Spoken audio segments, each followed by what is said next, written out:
The night Clara Whitmore was sold for $50, she made a vow she would rather die than be owned. But death didn't come. Instead, she found herself shackled to a deaf rancher whose silence was as vast as the frozen wilderness surrounding them. What she didn't know was that her new husband harbored a secret agony so terrible it had driven him to the edge of madness, and when she discovered the truth writhing inside his flesh, Clara would make a choice that would either save them both or destroy everything. Stay with me until the end of the story. Hit that like button and comment what city you're watching from. I want to see how far this tale travels. The February wind cut through Millstone Ridge like a blade through threadbare cotton. It was the kind of cold that didn't just bite, it devoured, stripping warmth from bone and hope from heart with equal efficiency. Clara Whitmore stood in the center of her father's excuse for a parlor, her breath forming small clouds in the frozen air, her hands bound not with rope but with something far more unbreakable, debt. $50, her brother Thomas said again, as if repetition could make the number less obscene. That's what Boone's offering. $50 and he'll take her off our hands. Her mother didn't look up from the corner where she'd been pretending to mend the same sock for the past 20 minutes. The rhythmic scrape of the needle had stopped the moment Thomas spoke the amount. Now there was only silence, heavy and damning. Clara's father, Edmund Whitmore, stood by the window with his back to the room. The winter light turned his profile into something carved from grey stone, immovable, eroded, already halfway to the grave he'd been digging for himself with every bottle, every failed crop, every debt note he'd signed with hands that shook from more than just the cold. "That's not enough for a horse," Clara said quietly. Her voice was steady, which surprised even her.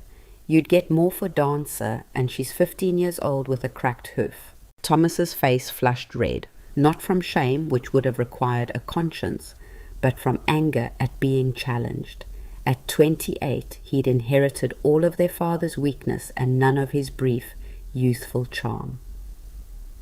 "You ain't in a position to negotiate, Clara.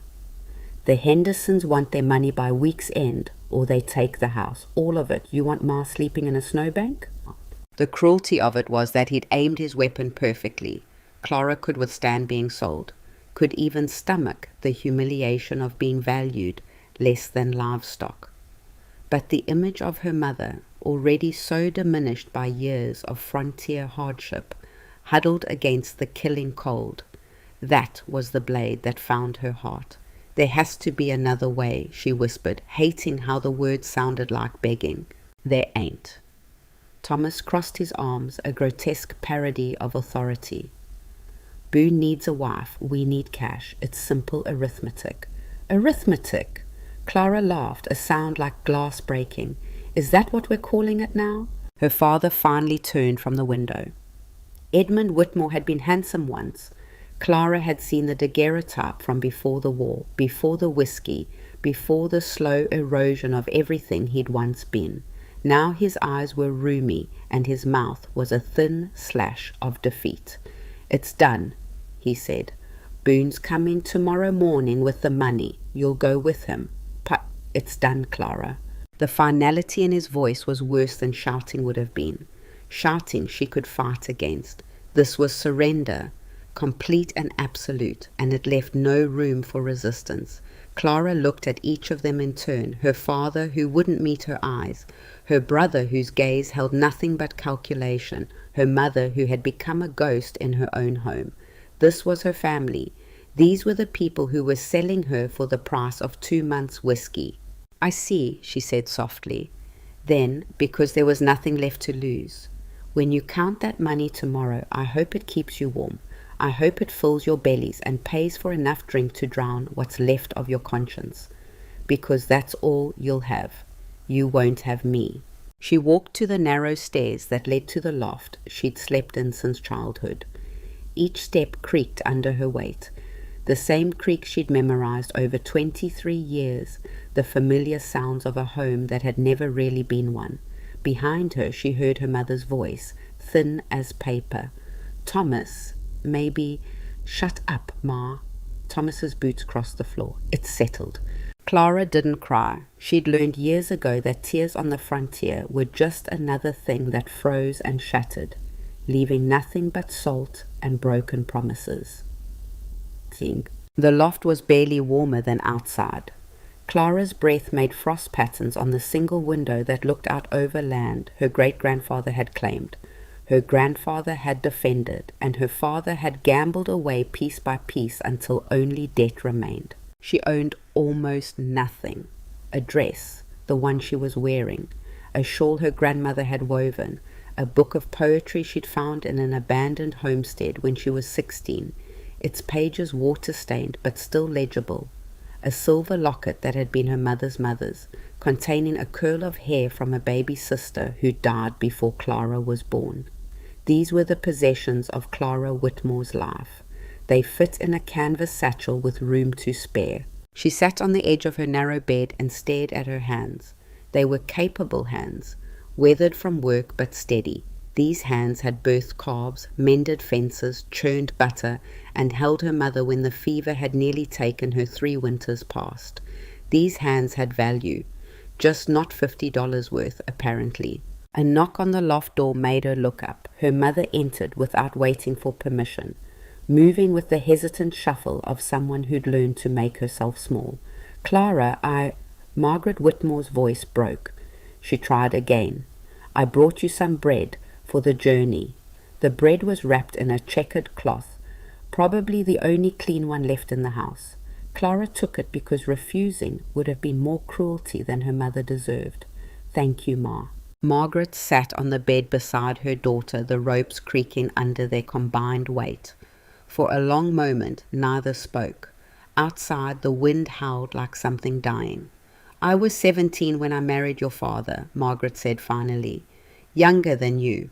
My father sold me too, though we called it a dowry and pretended it was something else." She smoothed the fabric of her worn skirt with mechanical precision. "Edmund was handsome then, strong. I thought maybe it would be all right." "Was it?" Clara asked, though she already knew the answer. "For a while, before the war changed him, before he found the bottom of a bottle more comforting than the sound of his children's laughter." Margaret's hands stilled. "I'm not telling you this for forgiveness, Clara. I know there ain't any coming. I just want you to understand. Sometimes we survive however we can. Sometimes that's all there is." Clara felt something hot and fierce rise in her chest. "No, Ma, that's not all there is. You could have said no. You could have fought." "With what?" Margaret's voice held a bitter edge Clara had never heard before. "With my woman's right to own property, my legal standing to challenge my husband's decisions, my vast wealth and independence." She laughed, a sound like ash. "We survive, Clara. That's what women do. We bend so we don't break, and if we break anyway, we do it quietly so as not to disturb anyone." The truth of it was suffocating. Clara stood abruptly, needing air, needing space, needing anything but the weight of her mother's resignation. "I won't live like that," she said. "I won't become a ghost in my own life." Margaret looked up at her daughter, and for just a moment something flickered in her faded eyes, something that might have been pride or regret, or both tangled together beyond separation. "Then don't," she whispered. "Be braver than I was." Thank. Morning came too quickly and not quickly enough. Clara had barely slept, lying awake in the pre-dawn darkness and listening to the house settle around her. Every creak was a countdown. Every gust of wind against the walls was time running out. When the sun finally broke over the horizon, it brought no warmth with it. The world outside was a study in grey and white, snow-covered fields stretching to distant mountains, skeletal trees marking the boundaries of properties that had changed hands so many times their original owners were forgotten. Clara dressed in her only other outfit, a dark wool dress that had been her Sunday best, until the elbows wore through and she'd had to patch them with fabric that didn't quite match. She pinned up her dark blonde hair with the same pin she'd used every day for 5 years. She fastened the silver locket around her neck, the metal cold against her skin. When she looked at herself in the small, cracked mirror propped on her dresser, she saw a stranger, A woman with sharp cheekbones and grey-green eyes that held too much knowledge for 23 years. A woman being sold. A bride bought for the price of 2 months' debt payment. She picked up her satchel and descended the stairs. The main room was crowded despite its small size. Thomas stood by the fireplace, his arms crossed and his expression smug. Edmund sat at the table, a glass of morning whiskey, already half empty, before him. Margaret hovered near the stove, her hands worrying at her apron with mechanical anxiety, and there, standing just inside the doorway, like he wasn't sure he was welcome in any building made by human hands, was Elias Boone. Clara's first thought was that he was larger than she'd expected. Not tall, perhaps 5'11", but built with the kind of solid, compact strength that came from years of physical labor. His shoulders were broad under a heavy canvas coat, his hands scarred and weathered where they gripped a battered hat. Her second thought was that he looked like a man who'd been carved from the same frozen ground he worked. His face was all hard planes and sharp angles, weathered to leather by sun and wind. Dark hair shot through with premature grey was pulled back in a short tail. His beard was close trimmed, neat despite everything else about him suggesting a man who'd abandoned concern for appearance. But it was his eyes that caught her, dark brown, almost black, and holding something Clara couldn't immediately name. Not cruelty, she'd been braced for that, not indifference either. What she saw looked almost like wariness, as if he were the one being evaluated, judged, found wanting. He looked at her for exactly 2 seconds before his gaze skittered away to some point over her left shoulder. "Mr. Boone," Thomas said with false heartiness, stepping forward with his hand extended. "Punctual as promised." Elias stared at the offered hand like it was a snake. Then, moving with visible reluctance, he reached out and shook it once, a brief perfunctory gesture before pulling away. Thomas's smile tightened. "Well then, let's settle up, shall we?"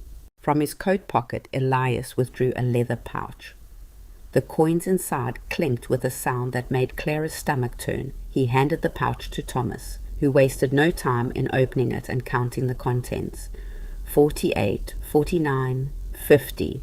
Thomas beamed. "All accounted for, Pa." Edmund drained his glass without looking up. The transaction complete, an awkward silence descended. Thomas cleared his throat. "Clara, get your things." "I have them." She gestured to the satchel at her feet, its meager contents representing the sum total of her existence. Elias finally looked at her directly then, and Clara saw something flicker across his expression. Surprise, perhaps, at how little she was bringing. Or maybe it was something else entirely. With a man who didn't speak, every micro-expression became a language unto itself, and Clara didn't yet know how to read him. He gestured toward the door. The meaning was clear. Time to go. Margaret made a small sound, not quite a sob, not quite a word. She took a half step toward Clara, then stopped, as if remembering her place. Clara crossed the room and embraced her mother, feeling how thin Margaret had become, how fragile. "Be safe," Margaret whispered against her daughter's hair. "Be strong." Clara pulled back.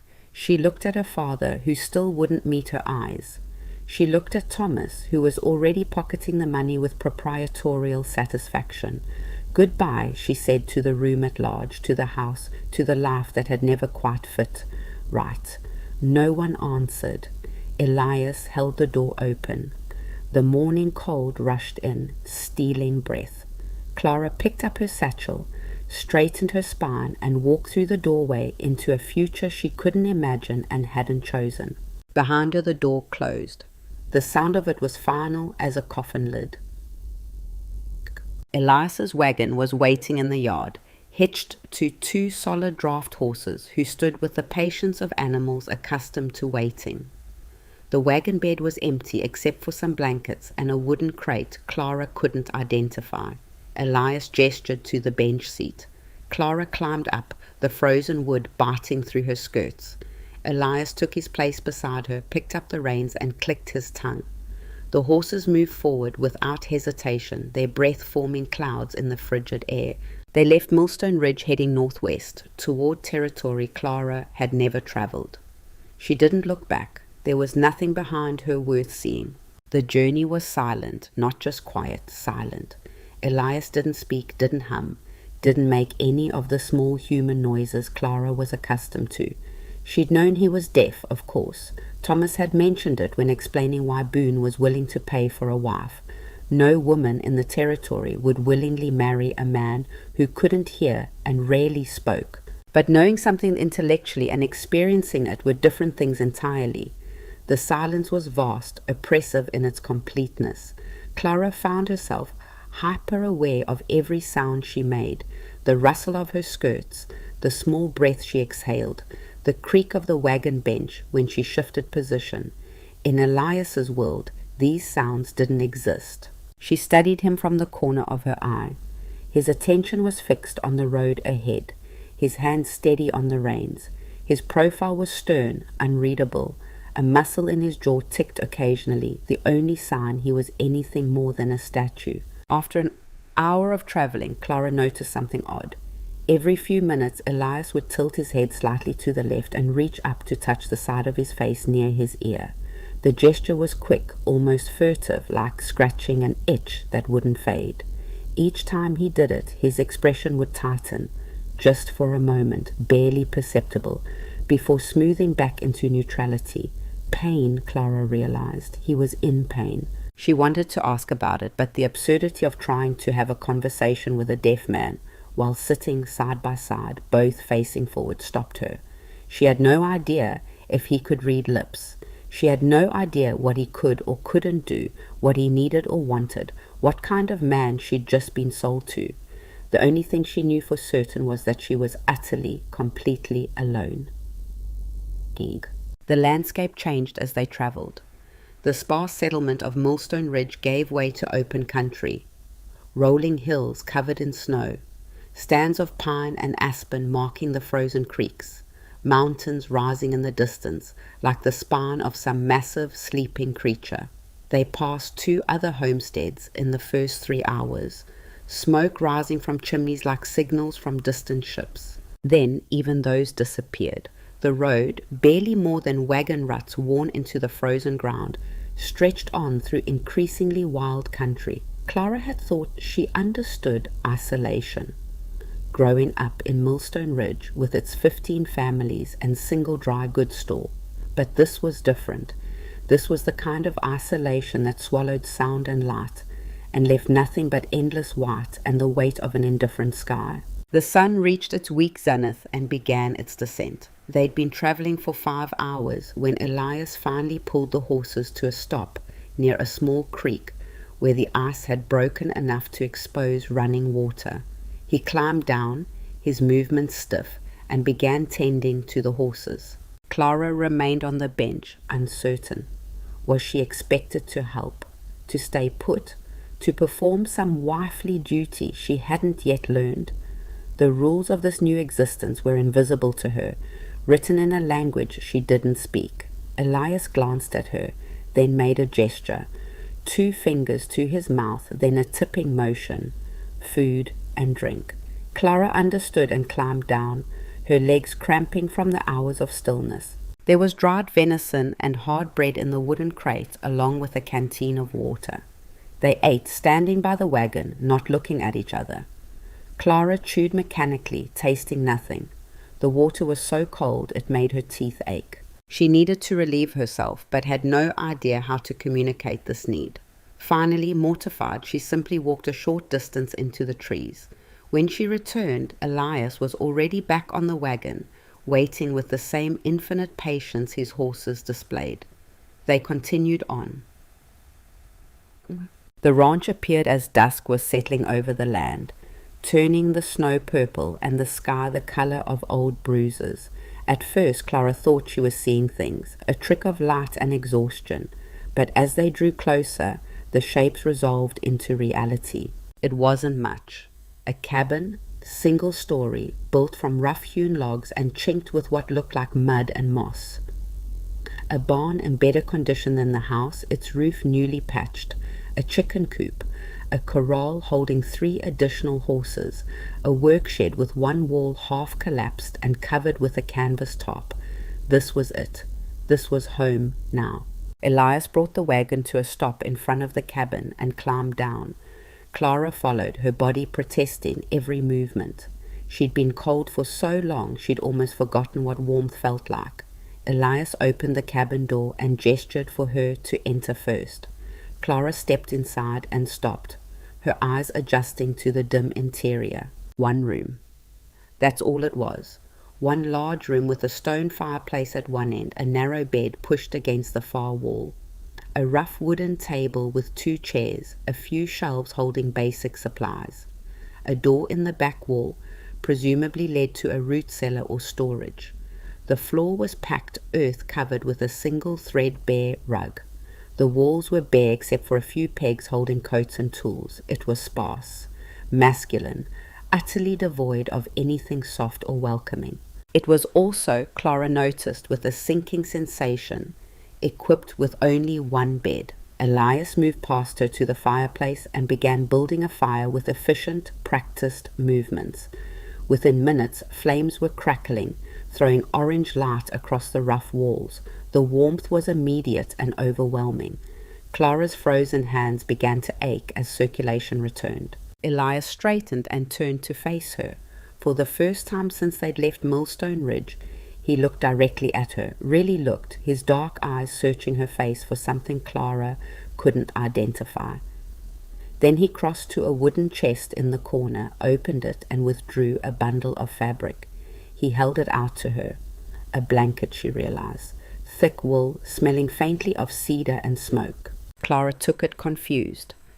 Elias pointed to the bed, then to himself, then to the floor near the fireplace. The message was clear. She would take the bed, he would sleep on the floor.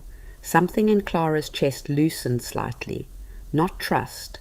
It was far too soon for that, but perhaps the beginning of something like relief. This man who'd bought her, who owned her by every legal and social measure, was giving her the only bed, was offering her what privacy existed in a one-room cabin. "Thank you," she said, knowing he couldn't hear but needing to say it anyway. Elias nodded once, then turned away to hang his coat.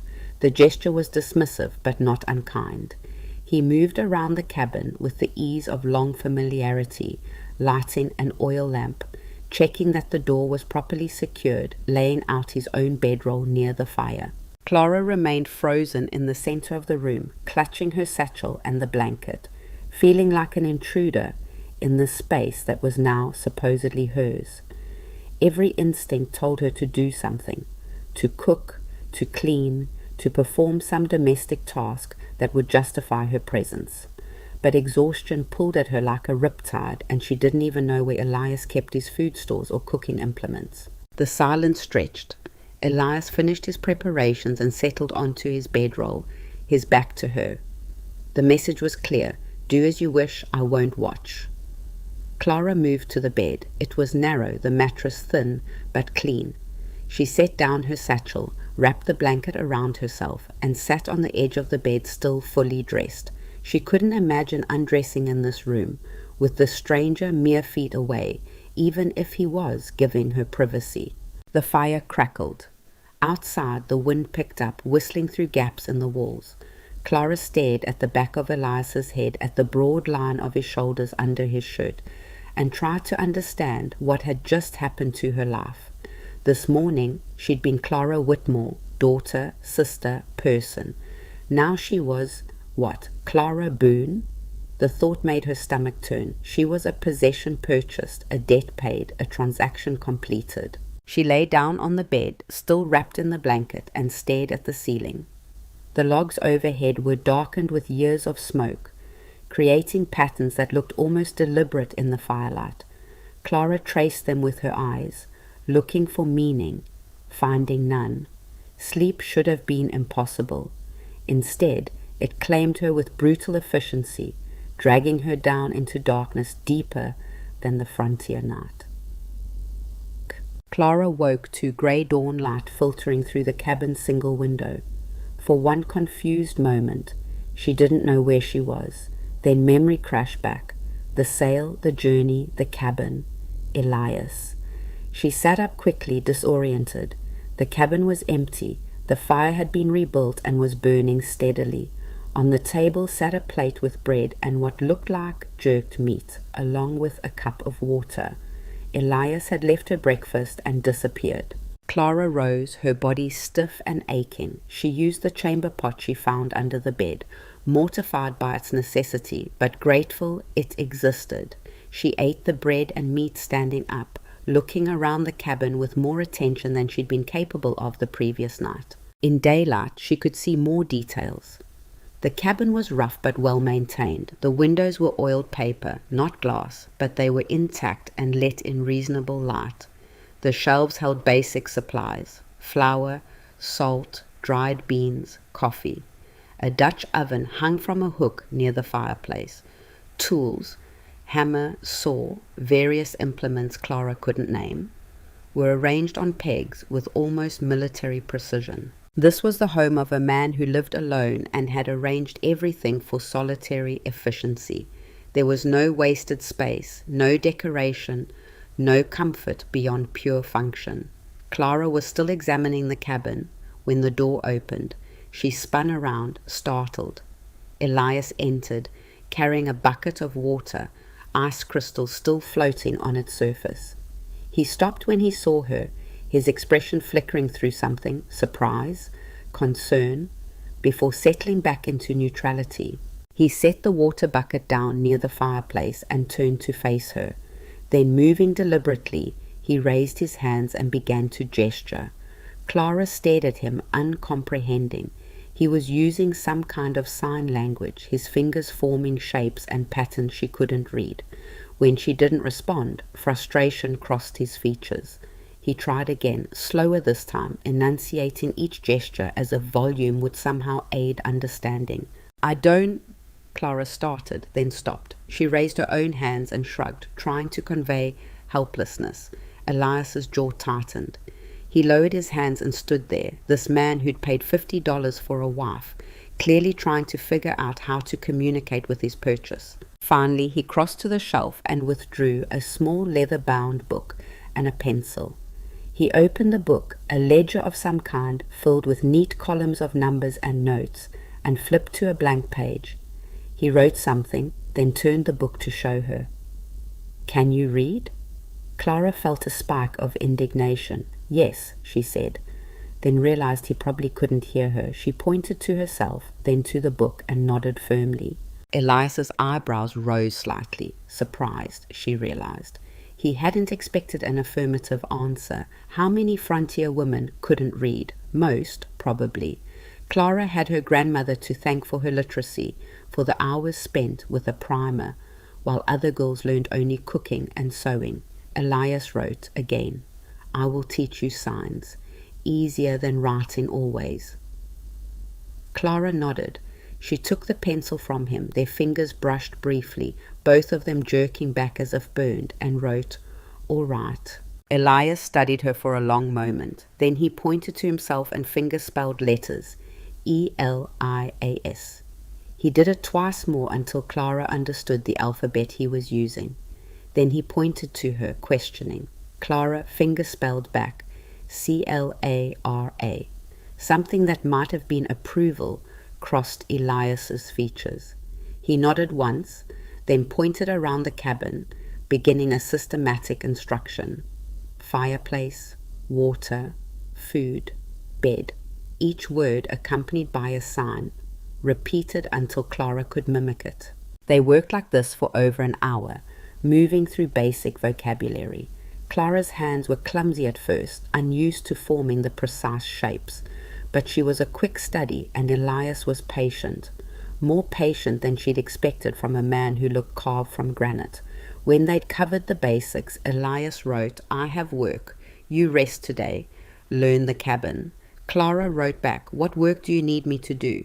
Elias looked at the question for a long time. Then he wrote, his handwriting pressing hard enough to indent the paper, "You do not owe me anything. You are here. That is enough." The words landed in Clara's chest like stones. She read them 3 times, trying to find the angle, the expectation hidden beneath. But Elias had already turned away. Putting on his heavy coat and hat, he gestured to the food supplies, then to himself, then made a motion Clara interpreted as "I'll return later." Then he was gone, the door closing behind him, leaving Clara alone in the silent cabin. She stood there, the ledger book still in her hands, and tried to understand what kind of man had bought her. What kind of man said she owed him nothing when he'd paid $50, and she was his wife in the eyes of any law or church that would recognize such a transaction. The silence of the cabin pressed in. Clara set down the ledger and looked around her new prison or home or whatever the space was supposed to be. Then she did the only thing that made sense. She started cleaning. The days developed a rhythm. Elias would rise before dawn, rebuild the fire, leave Clara breakfast, and disappear to work on the ranch. Clara would wake to an empty cabin and spend her days learning the space, the signs Elias taught her in their evening sessions, the strange new contours of this life. She cleaned everything. The cabin had been maintained but not truly cleaned, and Clara attacked it with an energy born from desperate need for purpose. She scrubbed the table until the wood grain showed clear. She organized the shelves according to a logic that satisfied her sense of order. She patched a hole in the rug using thread from her satchel and fabric from an old shirt she found in Elias's chest. Elias watched these transformations with an expression Clara couldn't read. He never stopped her, never criticized, but sometimes she'd catch him looking at the newly organized shelves or the mended rug with something in his eyes that looked almost like confusion. In the evenings they would sit at the table and continue Clara's education in signs. Elias was a methodical teacher, building vocabulary systematically, household items, then animals, then actions, then abstract concepts. Clara proved an apt student.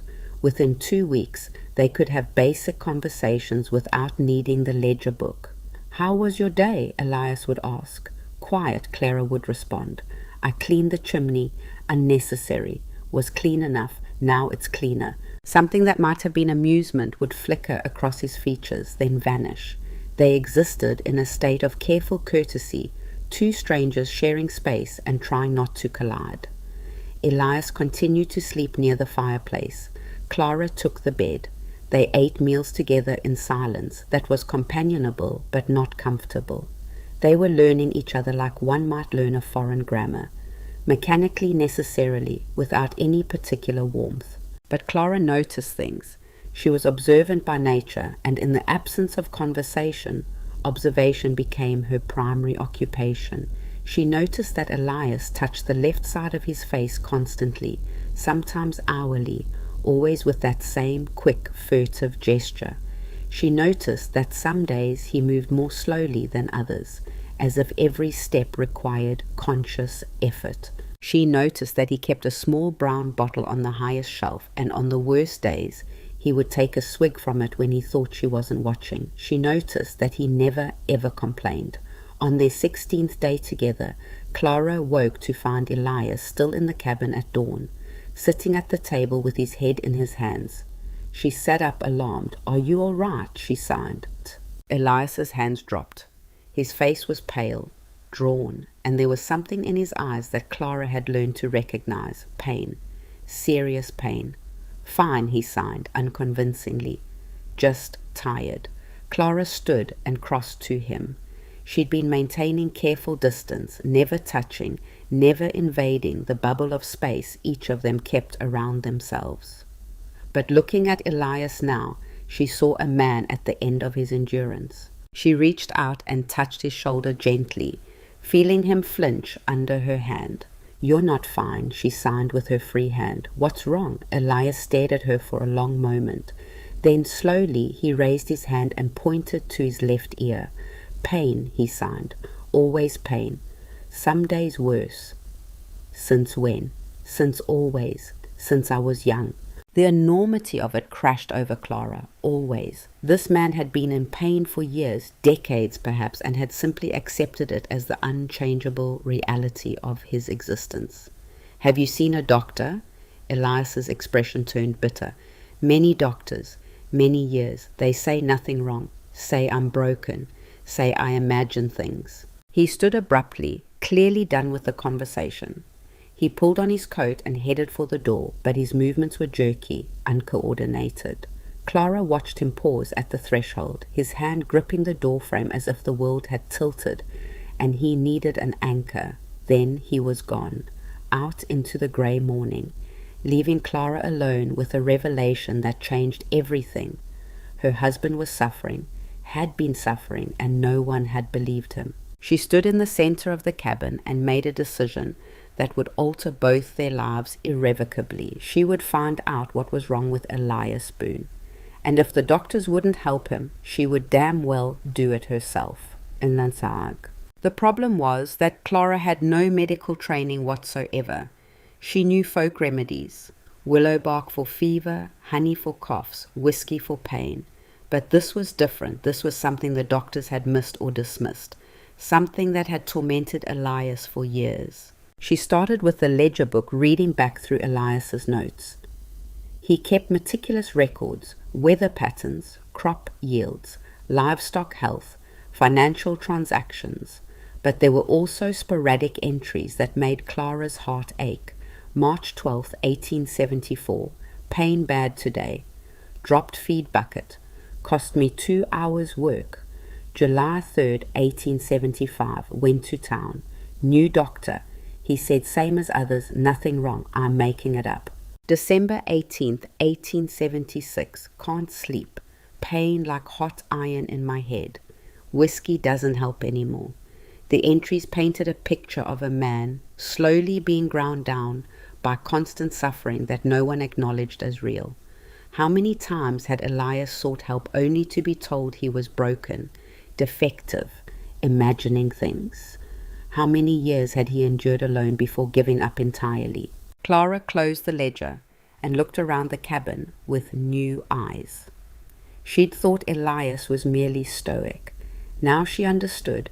He was a man who'd learned that expressing pain brought no relief, only dismissal. So he'd stopped expressing it. He'd stopped expecting anyone to care. The realization made her furious, not at Elias, but at every doctor who'd failed him, every person who'd looked at a deaf man in pain and decided the problem was in his mind rather than his body. She might have been sold for $50, might have no training or authority or rights, but Clara Whitmore, she refused to think of herself as Clara Boone, had one thing those doctors didn't. She gave a damn.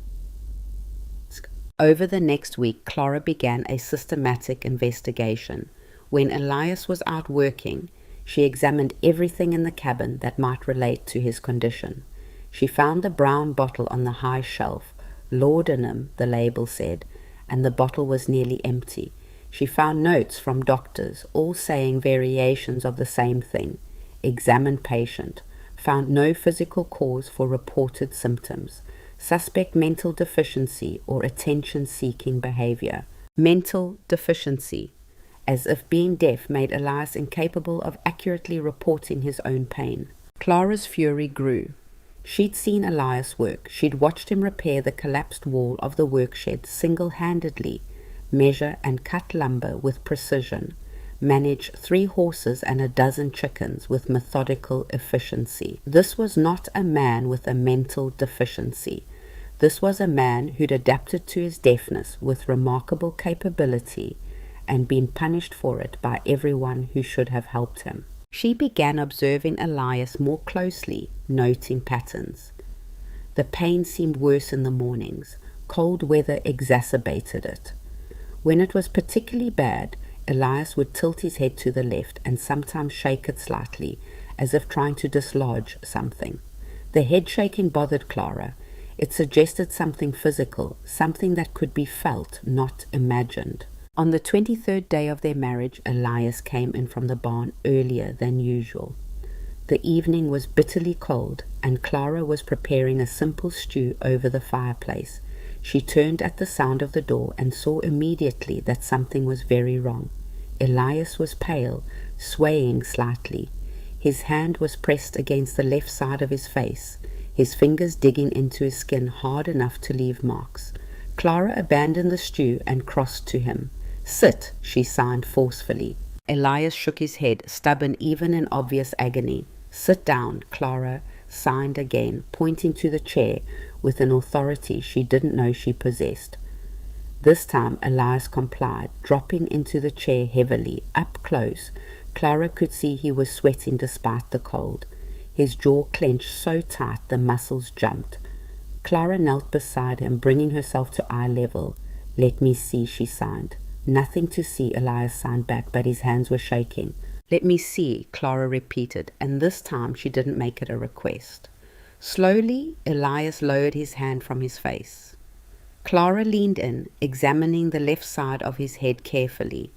The skin around his ear was slightly reddened, as if from constant touching, but there was something else, a slight swelling, barely visible, just below and behind his ear. Clara reached out and gently pressed the area. Elias jerked away, his hand flying up to stop her, his eyes flashing with pain and warning.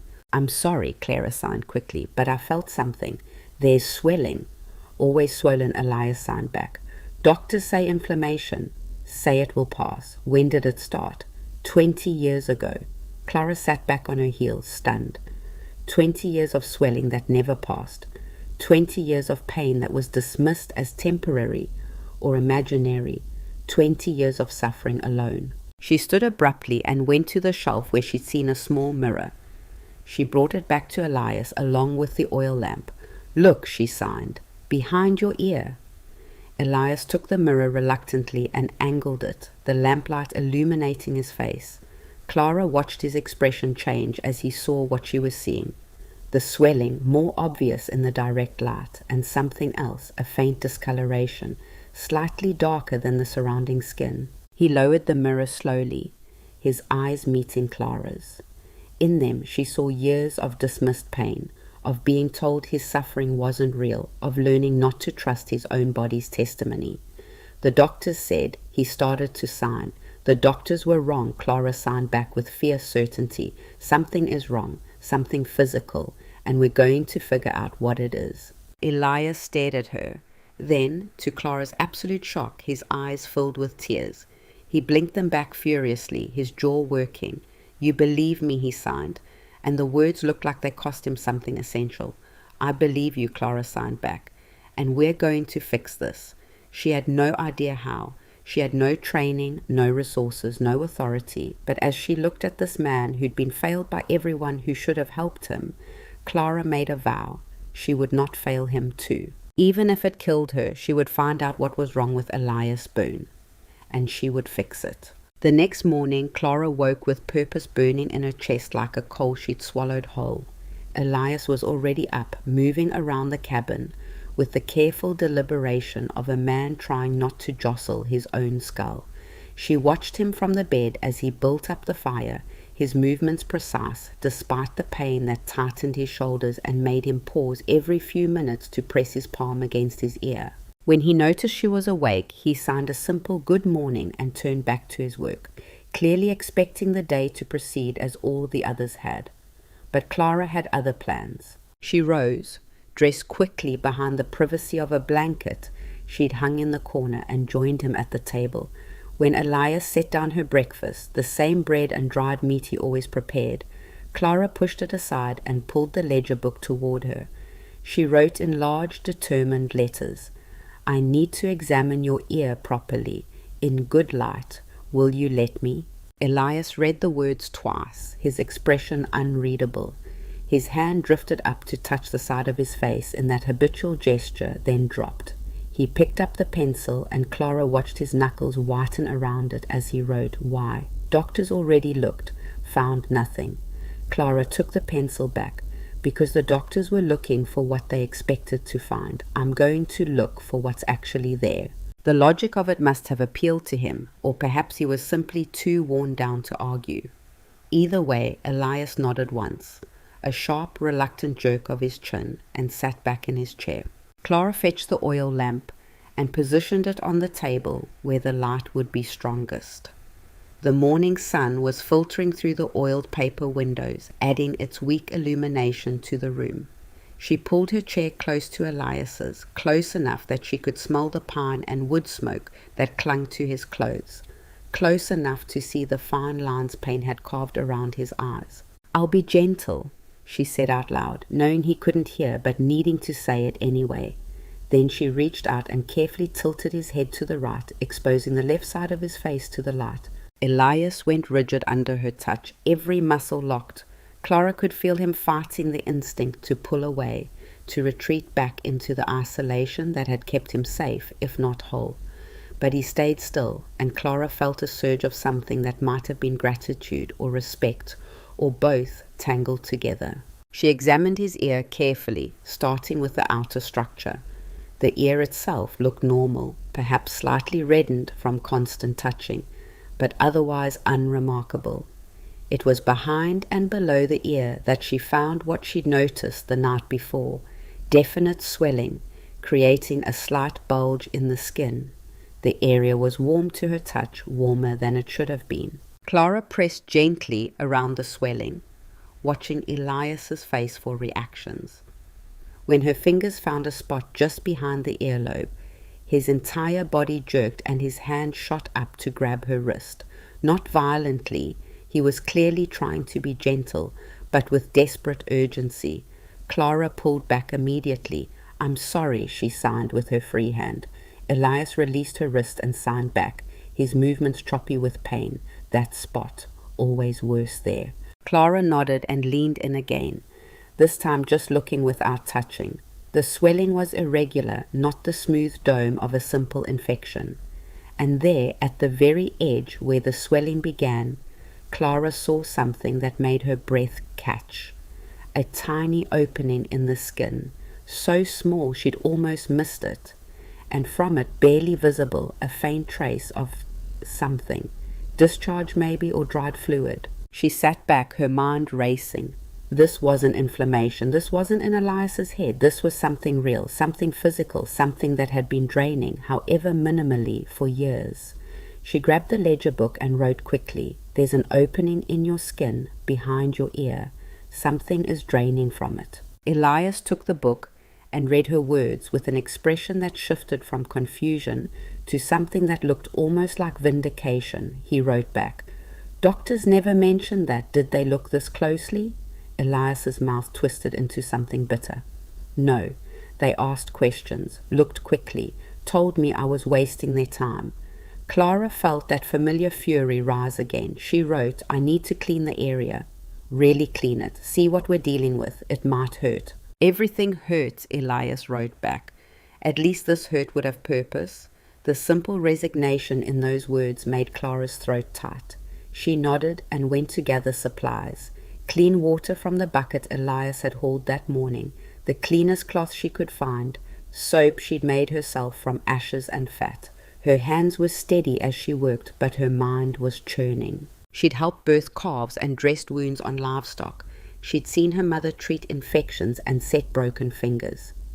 But this was different. This was delicate work on a human being who'd already endured more failed treatments than most people faced in a lifetime.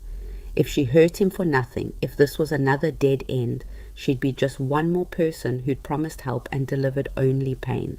But when she returned to the table and saw Elias waiting with that same expression of cautious, fragile hope, Clara pushed her doubts aside. Someone had to try. If the trained doctors wouldn't, then it would have to be her. She dipped the cloth in water and began to clean the area around the swelling. Elias's jaw clenched, but he stayed still, his hands gripping the edge of the table hard enough to make the wood creak. Clara worked as gently as she could, wiping away weeks of grime and dried sweat until the skin was clean. With the area cleansed, the small opening was more visible. Clara leaned close, studying it in the lamplight. It looked almost like a puncture wound that had never properly closed, the edges slightly raised and inflamed. She wet the cloth again and pressed it gently against the opening, applying the lightest pressure. Elias's breath hissed through his teeth, but he didn't pull away. Clara maintained the pressure for a slow count of 10, then released. When she pulled the cloth away, it was stained with something dark and faintly yellow. Not blood, or not just blood. something else. Clara's pulse quickened. She pressed again, firmer this time, and was rewarded with more discharge. It oozed from the tiny opening like poison from a wound, thick and discolored. Elias's entire body was shaking now, his breathing harsh. But when Clara glanced at his face, she saw something unexpected: relief. She worked for several more minutes, alternating between gentle pressure and careful cleaning, until the discharge finally slowed to nothing. The cloth was stained, and the area around the opening was reddened from her ministrations. But Elias's expression had changed. Some of the terrible tension had eased from his shoulders. Clara sat back and picked up the pencil. Better? Elias's hands moved slowly, as if he didn't quite trust the sensation. Yes. Less pressure. First time in, I don't remember. There's definitely something in there, Clara wrote. Something infected. Something that's been draining into your ear canal maybe, or into your head, I don't know. But this isn't nothing. This is real. Elias read her words, and something in his face crumpled. He covered it quickly, turning away, but not before Clara saw the raw emotion there. Validation, after years of being told his suffering was imaginary, proof that he wasn't broken or defective or mad. She gave him a moment, pretending to be absorbed in cleaning her supplies while he composed himself. When he finally turned back, his expression was controlled again, but his eyes held something new: trust, tentative and fragile as spring ice. What now? He signed. Clara had been asking herself the same question. What she'd found was beyond her limited knowledge.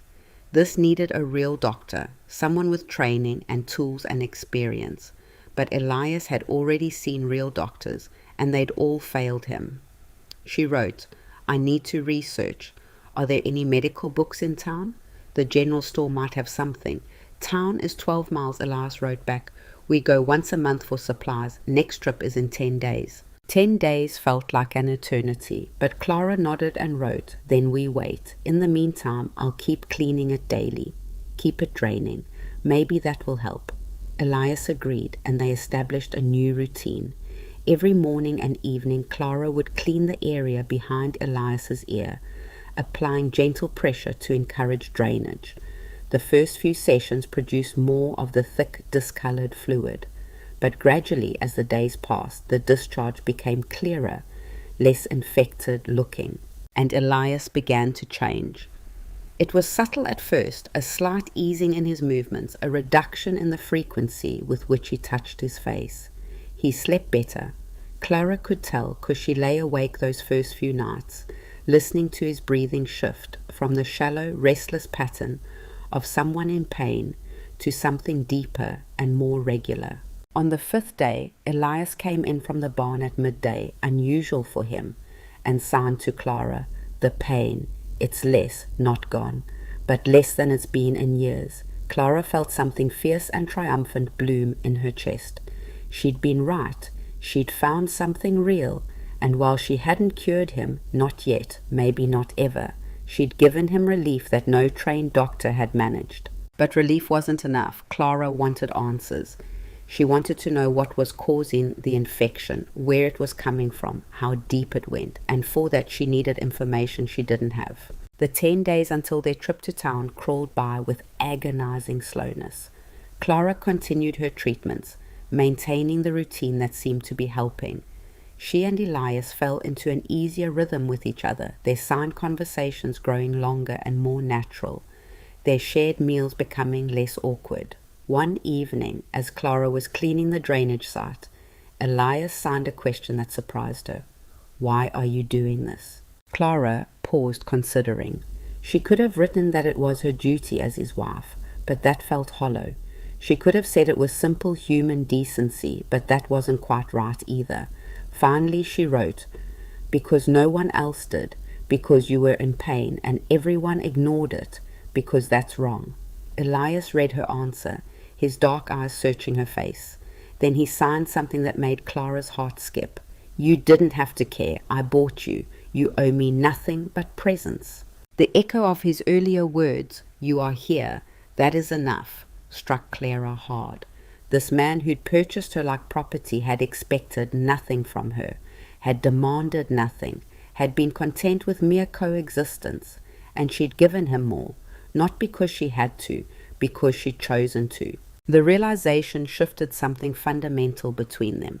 They weren't just two strangers sharing space anymore.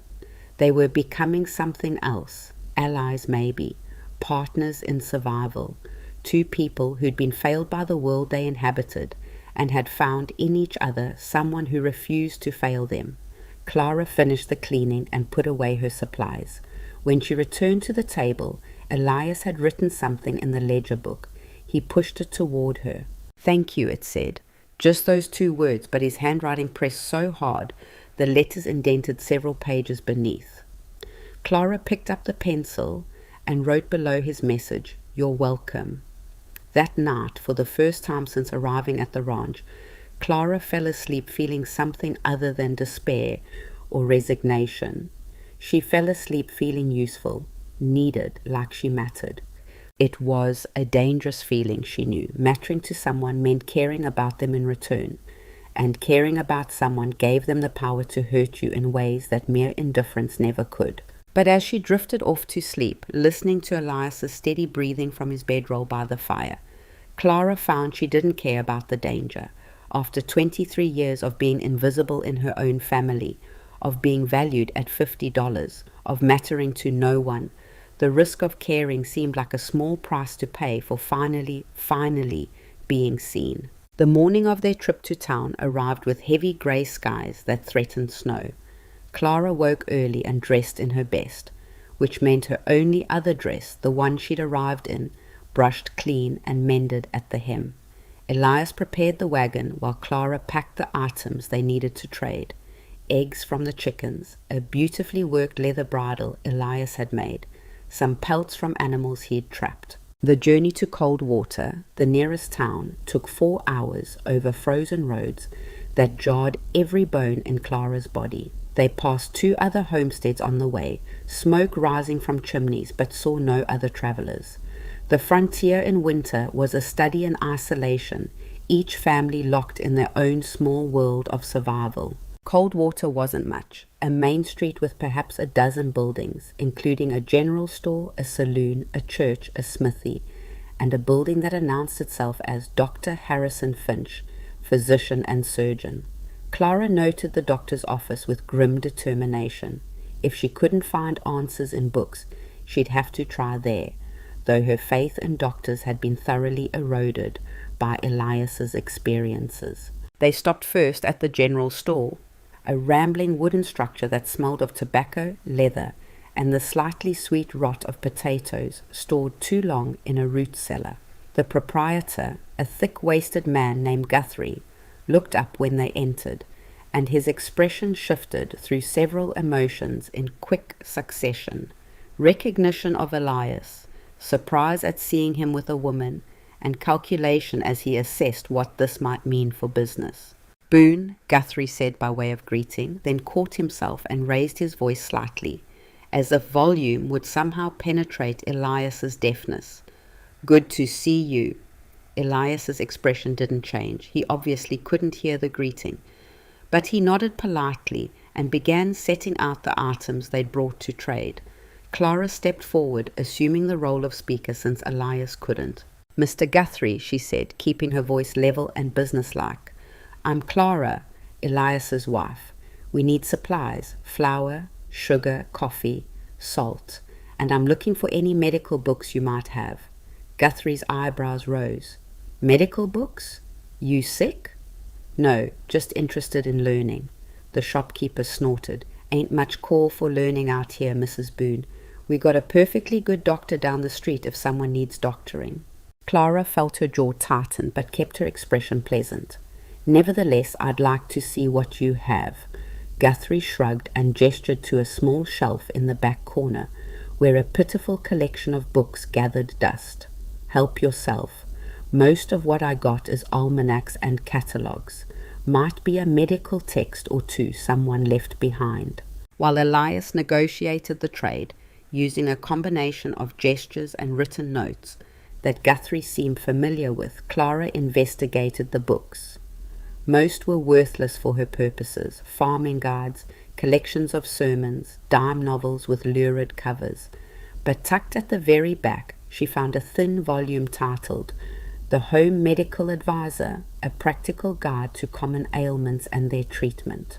It wasn't much, probably 50 pages of basic information, but it was something. Clara pulled it out and flipped through the pages.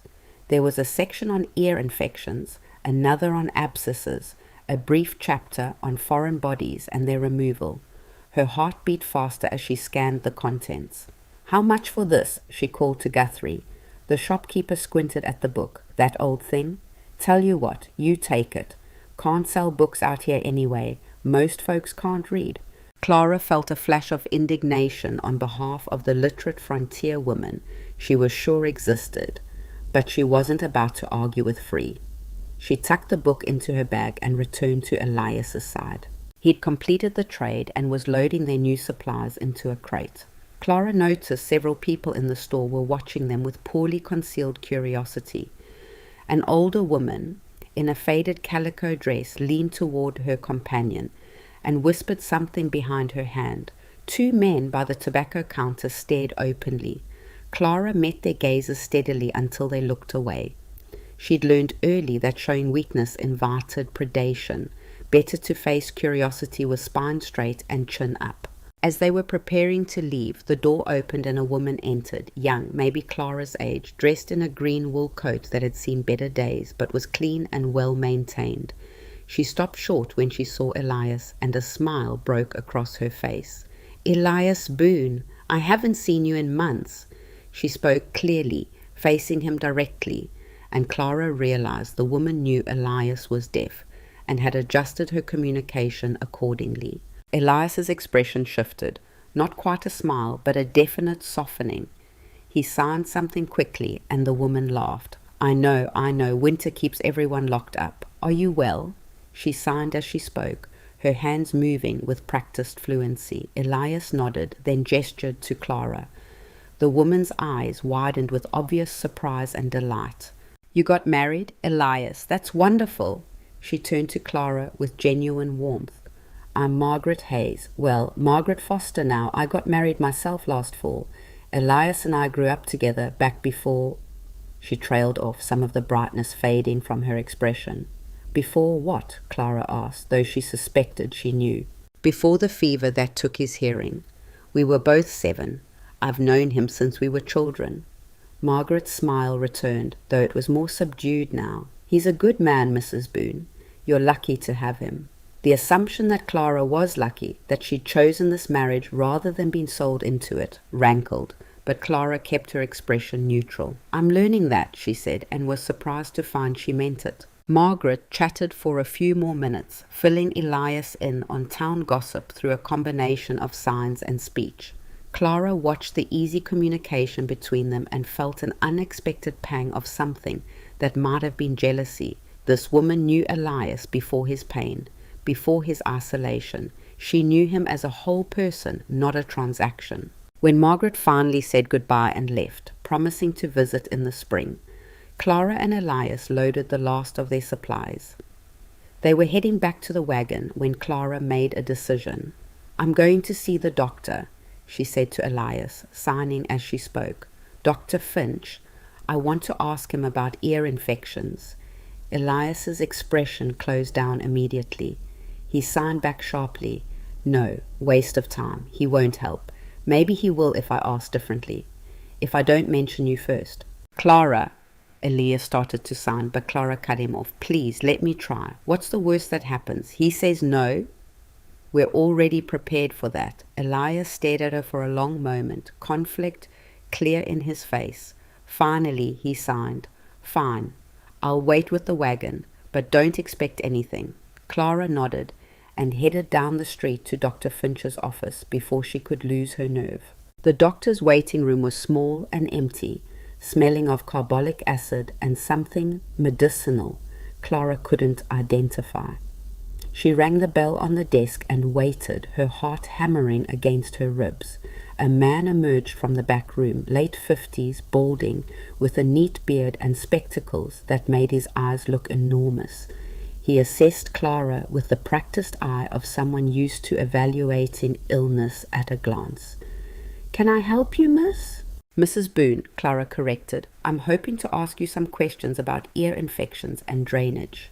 Dr. Finch's expression shifted to something guarded. "Is this about Elias?" Clara felt her stomach sink. Of course he knew Elias. Of course he'd already made his judgments. "It's about a medical condition," Clara said carefully. "Chronic pain and drainage from the ear canal area, swelling behind the ear, discharge that suggests ongoing infection." "I've examined Elias multiple times over the years," Dr. Finch said, his tone dismissive. "There's nothing physically wrong with him. Some people simply have heightened sensitivity to normal body sensations. The deafness complicates his perception." "With respect, doctor, I don't think you examined him thoroughly enough," Clara interrupted, her voice hard. "There's a small opening behind his ear that's been draining infected material. I've been treating it for over a week, and the pain has decreased significantly. That suggests a real physical problem." Dr. Finch's expression turned cold. "Mrs. Boone, I understand you're concerned about your husband, but I've had years of medical training. I think I know the difference between a real condition and psychosomatic complaints." "Do you?" Clara felt her control slipping. "Because from where I'm standing, it looks like you missed something obvious because you decided a deaf man couldn't accurately report his own symptoms." The doctor's face flushed red. "That's quite enough. I don't know what you think you're playing at, but dabbling in medicine without training is dangerous. You're likely to make things worse. Worse than years of untreated pain. Worse than being told his suffering was imaginary." Clara's voice rose despite her efforts to stay calm. "I found something in one examination that you missed in several. Maybe the problem isn't Elias's perception. Maybe it's yours." "Get out," Dr. Finch said quietly, his voice trembling with anger. "Get out of my office and don't come back. And tell your husband to stop wasting everyone's time with his complaints." Clara wanted to say more, wanted to scream at the smug, incompetent man who'd failed Elias so thoroughly. But she could see it would accomplish nothing.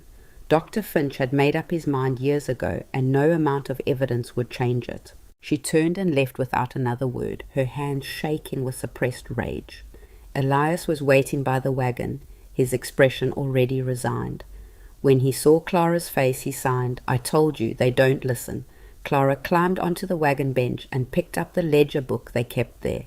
She wrote furiously, "He's a fool, an incompetent fool who doesn't deserve to call himself a doctor.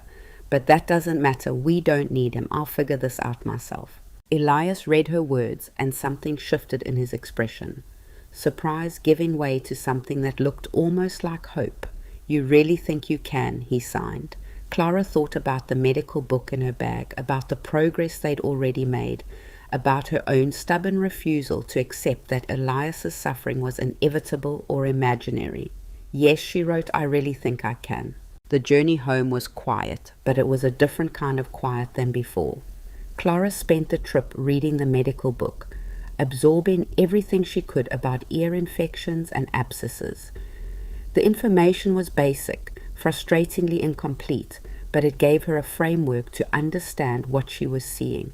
According to the book, infections near the ear could be caused by several things: damage to the skin, allowing bacteria to enter, foreign bodies becoming embedded, or infection spreading from elsewhere in the body.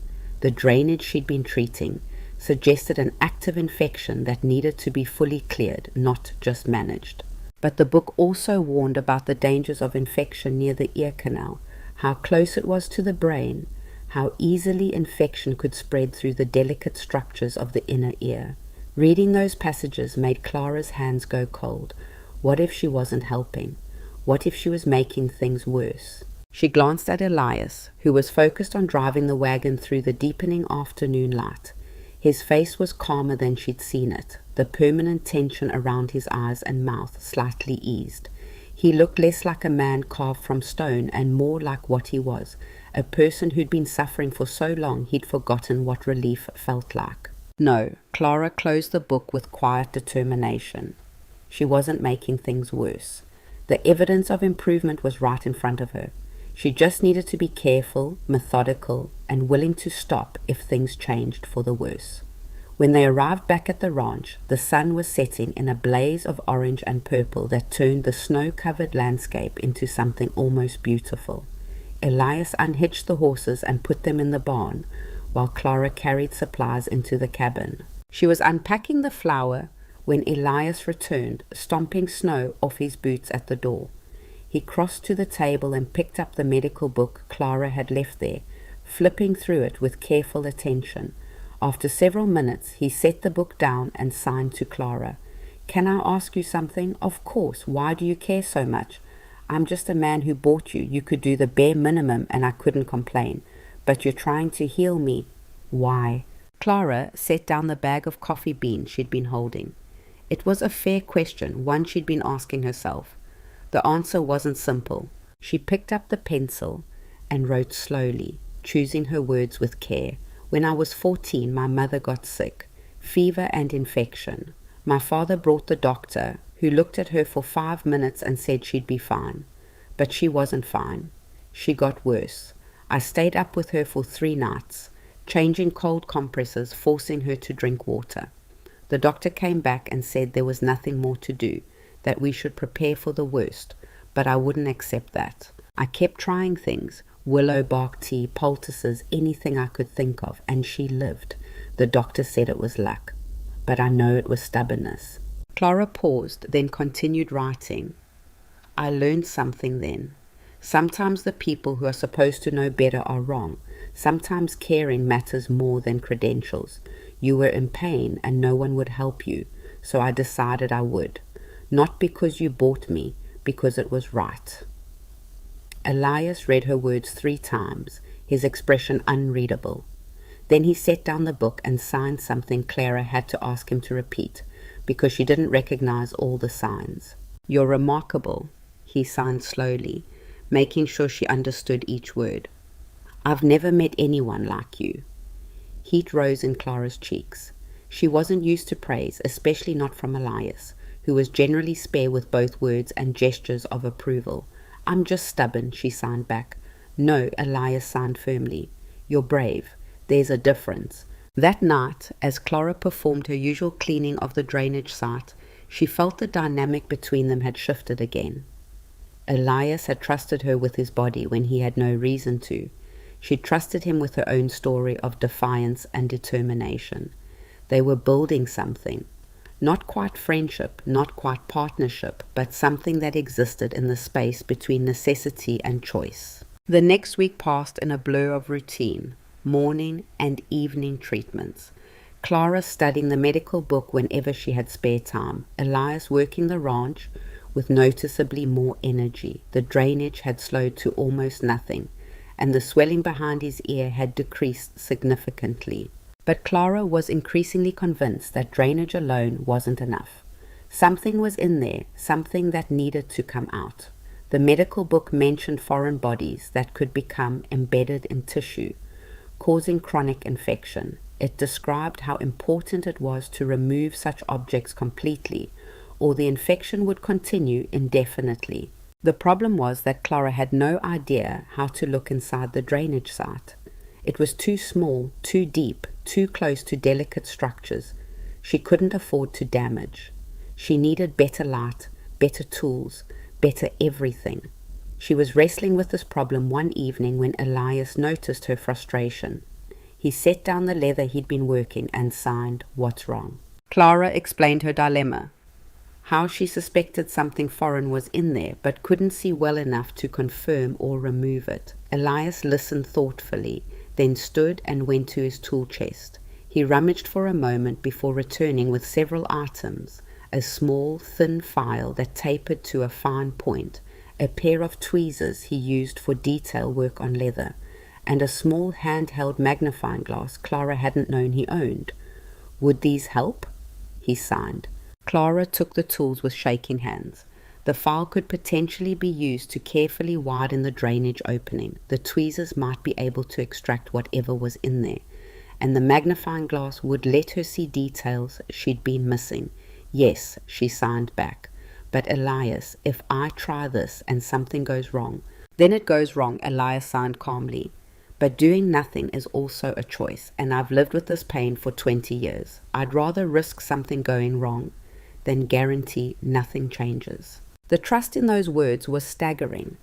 He was giving her permission to essentially perform surgery with no training, no sterile environment, no anesthesia beyond whiskey. If she damaged his ear canal, if she caused infection to spread, if she pushed something deeper instead of removing it, the consequences could be catastrophic. But Elias was right. Doing nothing was a choice too, and it was a choice that guaranteed his suffering would continue. Clara took a deep breath. Tomorrow morning, she signed. When the light is best, I'll try. That night, neither of them slept well. Clara lay in the narrow bed, staring at the ceiling, and mentally rehearsing every step she'd need to take. Elias tossed restlessly on his bedroll, the old ropes creaking under his weight.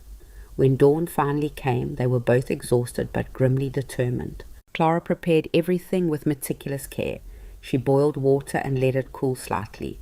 She cleaned the tools with soap and then whiskey, the way the medical book recommended for surgical instruments. She positioned the table directly beneath the window where the morning light was strongest. She laid out clean cloths and the magnifying glass. Elias sat in the chair and tilted his head without being asked, exposing the left side of his face. His jaw was clenched so tight Clara could see the muscle jump, but his hands were steady on the table edge. Clara's hands, conversely, were shaking. She took a moment to breathe, to center herself, to remember why she was doing this. Then she picked up the magnifying glass and leaned in close. With magnification, the drainage site looked different, larger, more inflamed than she'd realized. The small opening was maybe 2 millimeters across with slightly raised edges. Using the glass, Clara could see that the opening led into a narrow tract that disappeared into deeper tissue. She set down the magnifying glass and picked up a clean cloth soaked in hot water. She pressed it against the area for several minutes, hoping heat would help soften whatever was in there. Elias's breathing was harsh but controlled. When Clara removed the cloth, she picked up the thin file. Her heart was hammering so hard she could feel it in her throat. This was the moment, the point of no return. She looked at Elias. His eyes met hers, and he gave a single deliberate nod. Clara positioned the file at the edge of the opening and applied the gentlest pressure, not pushing in, but carefully widening the tract. Elias's entire body went rigid, his knuckles white on the table edge, but he didn't pull away. She worked slowly, so slowly, widening the opening incrementally.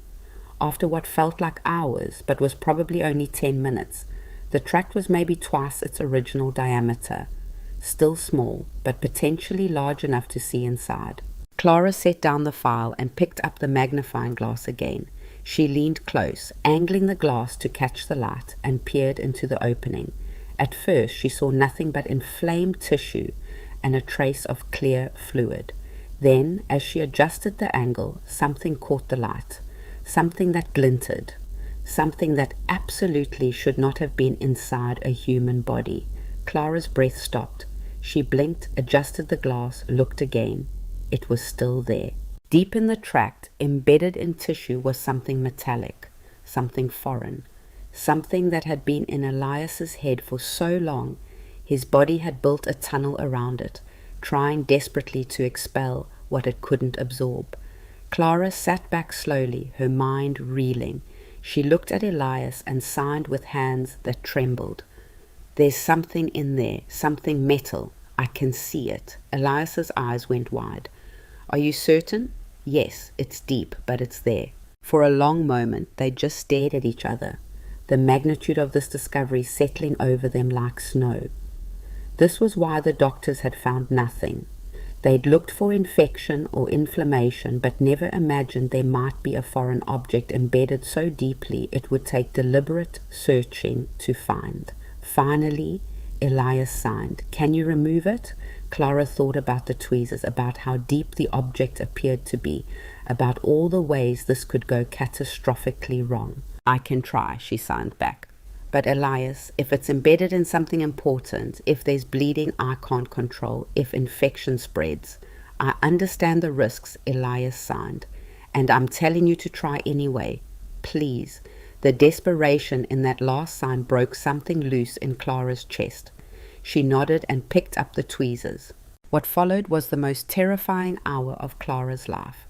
She worked with infinite patience, using the magnifying glass to guide the tweezers into the tract. The opening was barely wide enough. Elias's pain must have been extraordinary, but he held absolutely still, sweat pouring down his face, his breathing reduced to shallow gasps. 3 times Clara almost gave up. 3 times the tweezers slipped and she had to start over. But on the 4th attempt, she felt them close around something solid. She met Elias's eyes. He nodded. Clara pulled. For a terrible moment, nothing happened. Then, with a sensation she could feel through the tweezers, the object began to move. Slowly, infinitesimally, it slid through inflamed tissue that had held it for decades. Blood welled up, more than Clara had hoped, but less than she'd feared. She maintained steady pressure, pulling with agonizing slowness, feeling the object inch toward the surface. And then, suddenly, it was free. Clara pulled the tweezers out and stared at what she held. It was a piece of metal, maybe half an inch long, thin as a needle, slightly curved.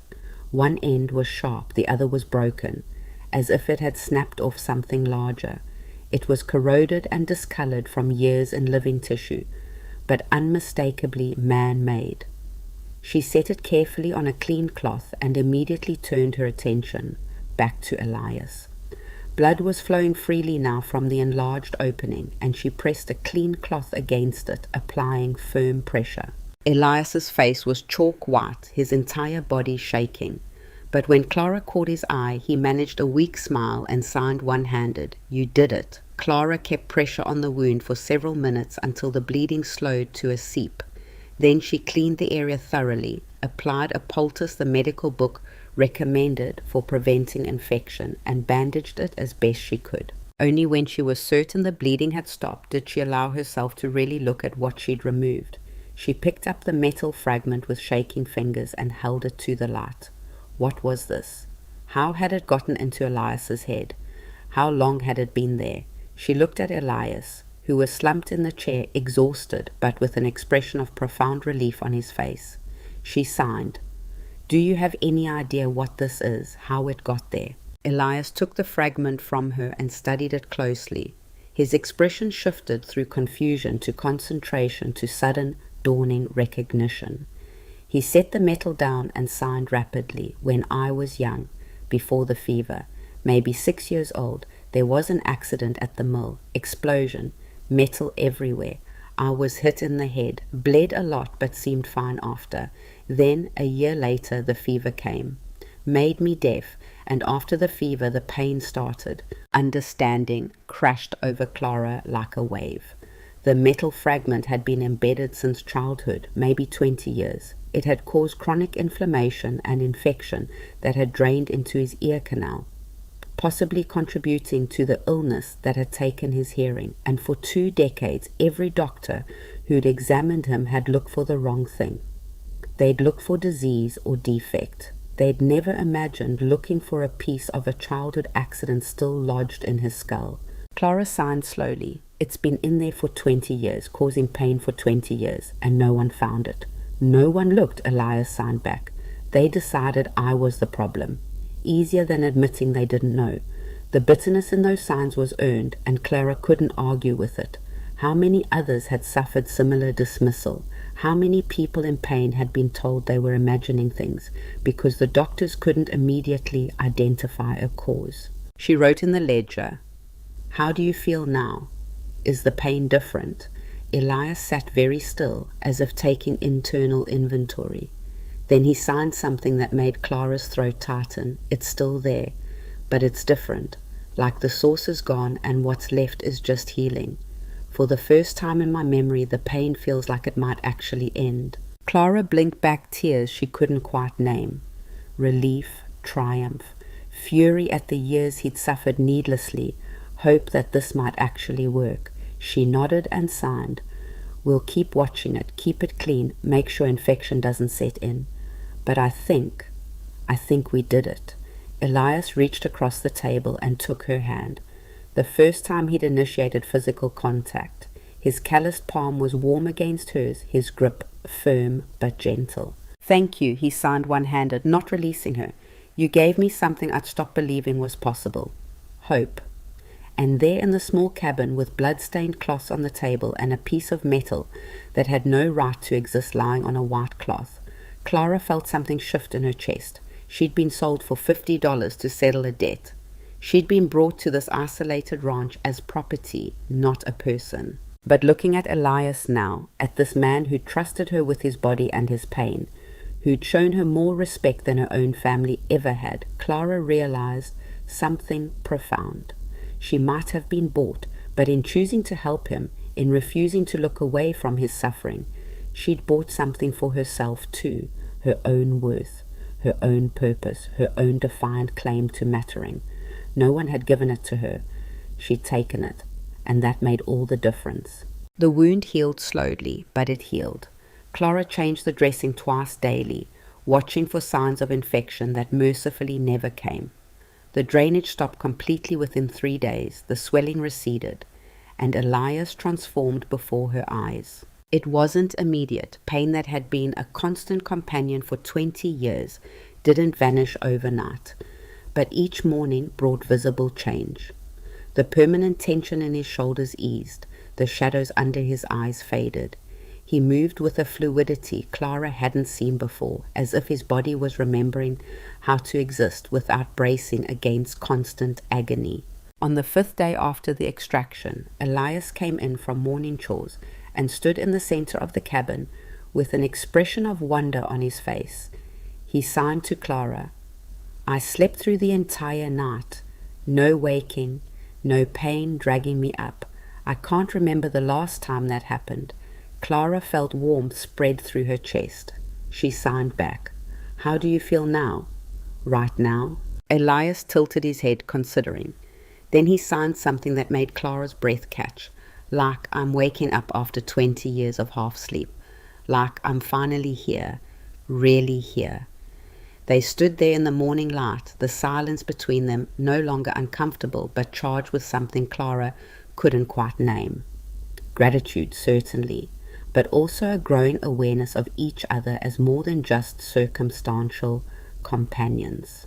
Elias broke the moment by crossing to the table where the metal fragment sat in a small glass jar. Clara had saved it, though she wasn't sure why. He picked up the jar and studied the corroded piece of his past. I want to get my hearing tested, he signed suddenly. There's a specialist in Bridgeport, 3 days' journey. I've never gone because I thought the deafness was permanent. But if this, he gestured to the jar, if this was causing inflammation all these years, maybe it affected more than just pain. Maybe something can be done. Hope flickered in his eyes, fragile and fierce. Clara understood what he was asking without him having to spell it out. He wanted her to come with him, to be there as witness and advocate, to make sure he was heard this time. When do we leave? She signed. The journey to Bridgeport took 4 days. They'd underestimated the condition of the winter roads. They traveled with blankets, supplies, and the metal fragment carefully packed in Clara's satchel. Elias had insisted on bringing it, certain any competent doctor would want to see the evidence. The landscape changed as they moved southeast, mountains giving way to rolling hills and eventually to flatter terrain, where scattered towns appeared with increasing frequency. Bridgeport, when they finally reached it, was a revelation. With over 300 residents, it was the largest settlement Clara had seen since leaving her childhood home back east before her family's westward migration. The specialist, Dr. Nathaniel Werner, operated out of a neat brick building on the town's main street. His brass nameplate read, Diseases of the Ear and Throat, Modern Methods. Elias stared at the sign for a long moment before Clara touched his arm and signed. Ready? He nodded, though his jaw was tight with old weariness. The waiting room was surprisingly comfortable. Upholstered chairs, recent medical journals on a side table. Diplomas from Eastern universities hung prominently on the walls.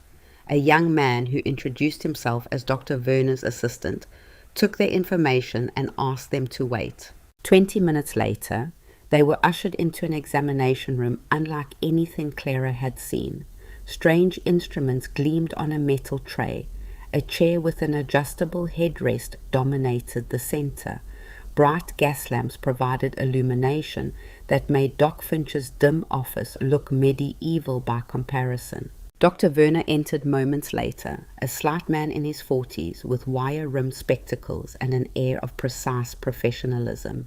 He greeted them with a nod and immediately began signing as he spoke. "Mr. and Mrs. Boone, I understand you've traveled far.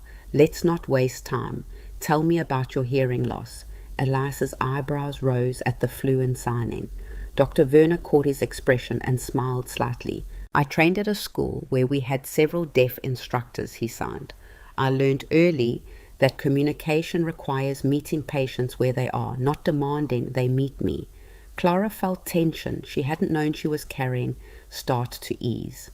This was different. This man was different. Elias explained his history, the explosion, the injury, the fever, the deafness that followed.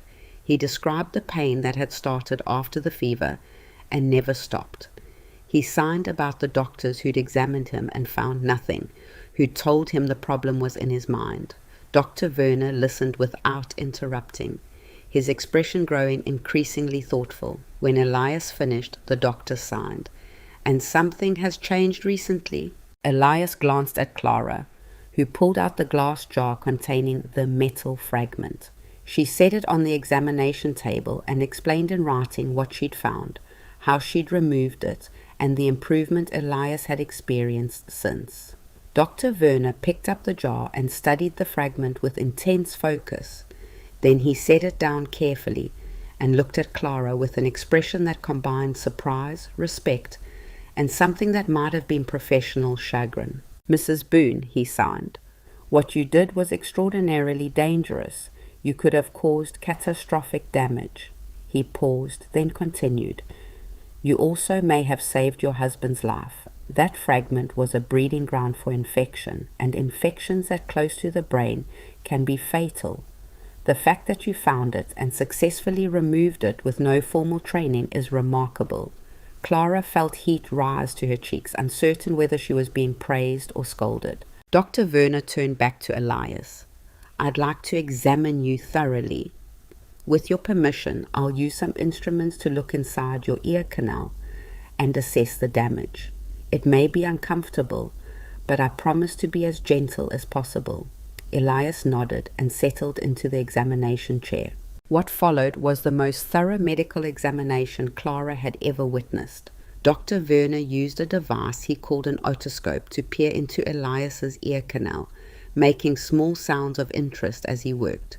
He tested Elias's ability to feel vibrations by placing a tuning fork against various points on his skull.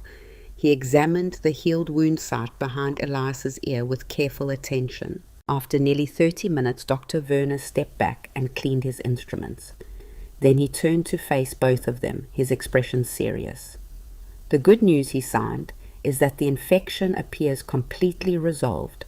Mrs. Boone's treatment was aggressive but effective. The ear canal itself shows significant scarring from years of drainage, but it's healing well."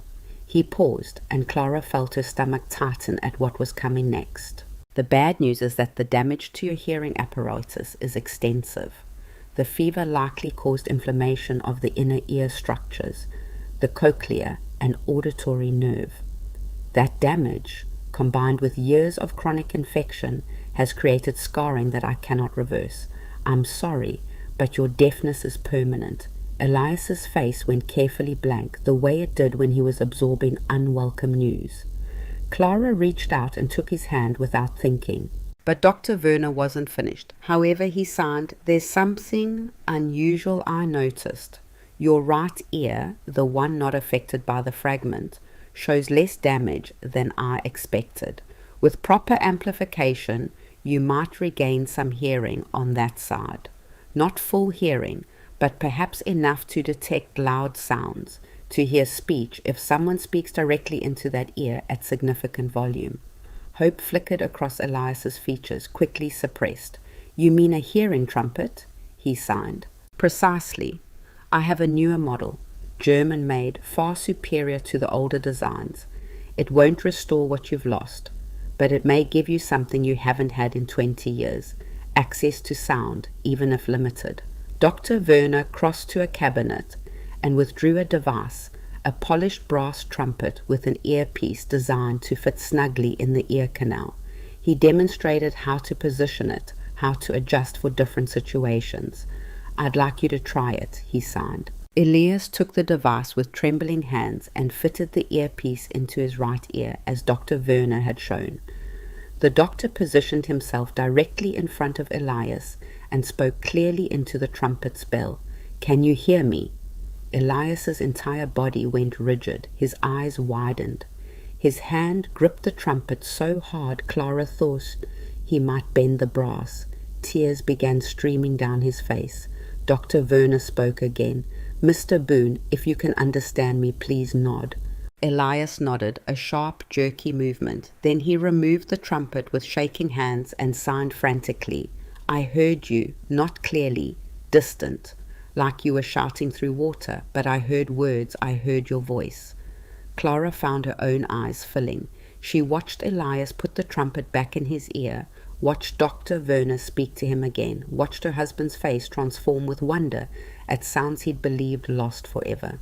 "The amplification works best with direct speech," Dr. Werner signed when Elias removed the trumpet again. "Environmental sounds will be muted and unclear. But for conversation, for hearing someone you care about speak to you, it should function adequately." He named a price for the device that made Clara's breath catch. $15, more than a quarter of what she'd been sold for. But Elias didn't hesitate. He pulled out his purse and counted out the money with hands that still shook slightly. As they prepared to leave, Dr. Werner signed one more thing. "Mr. Boone, I want to apologize on behalf of my profession. The doctors who dismissed your pain failed you profoundly. The fragment your wife removed should have been found years ago. That it wasn't is a testament to the arrogance and incompetence you encountered."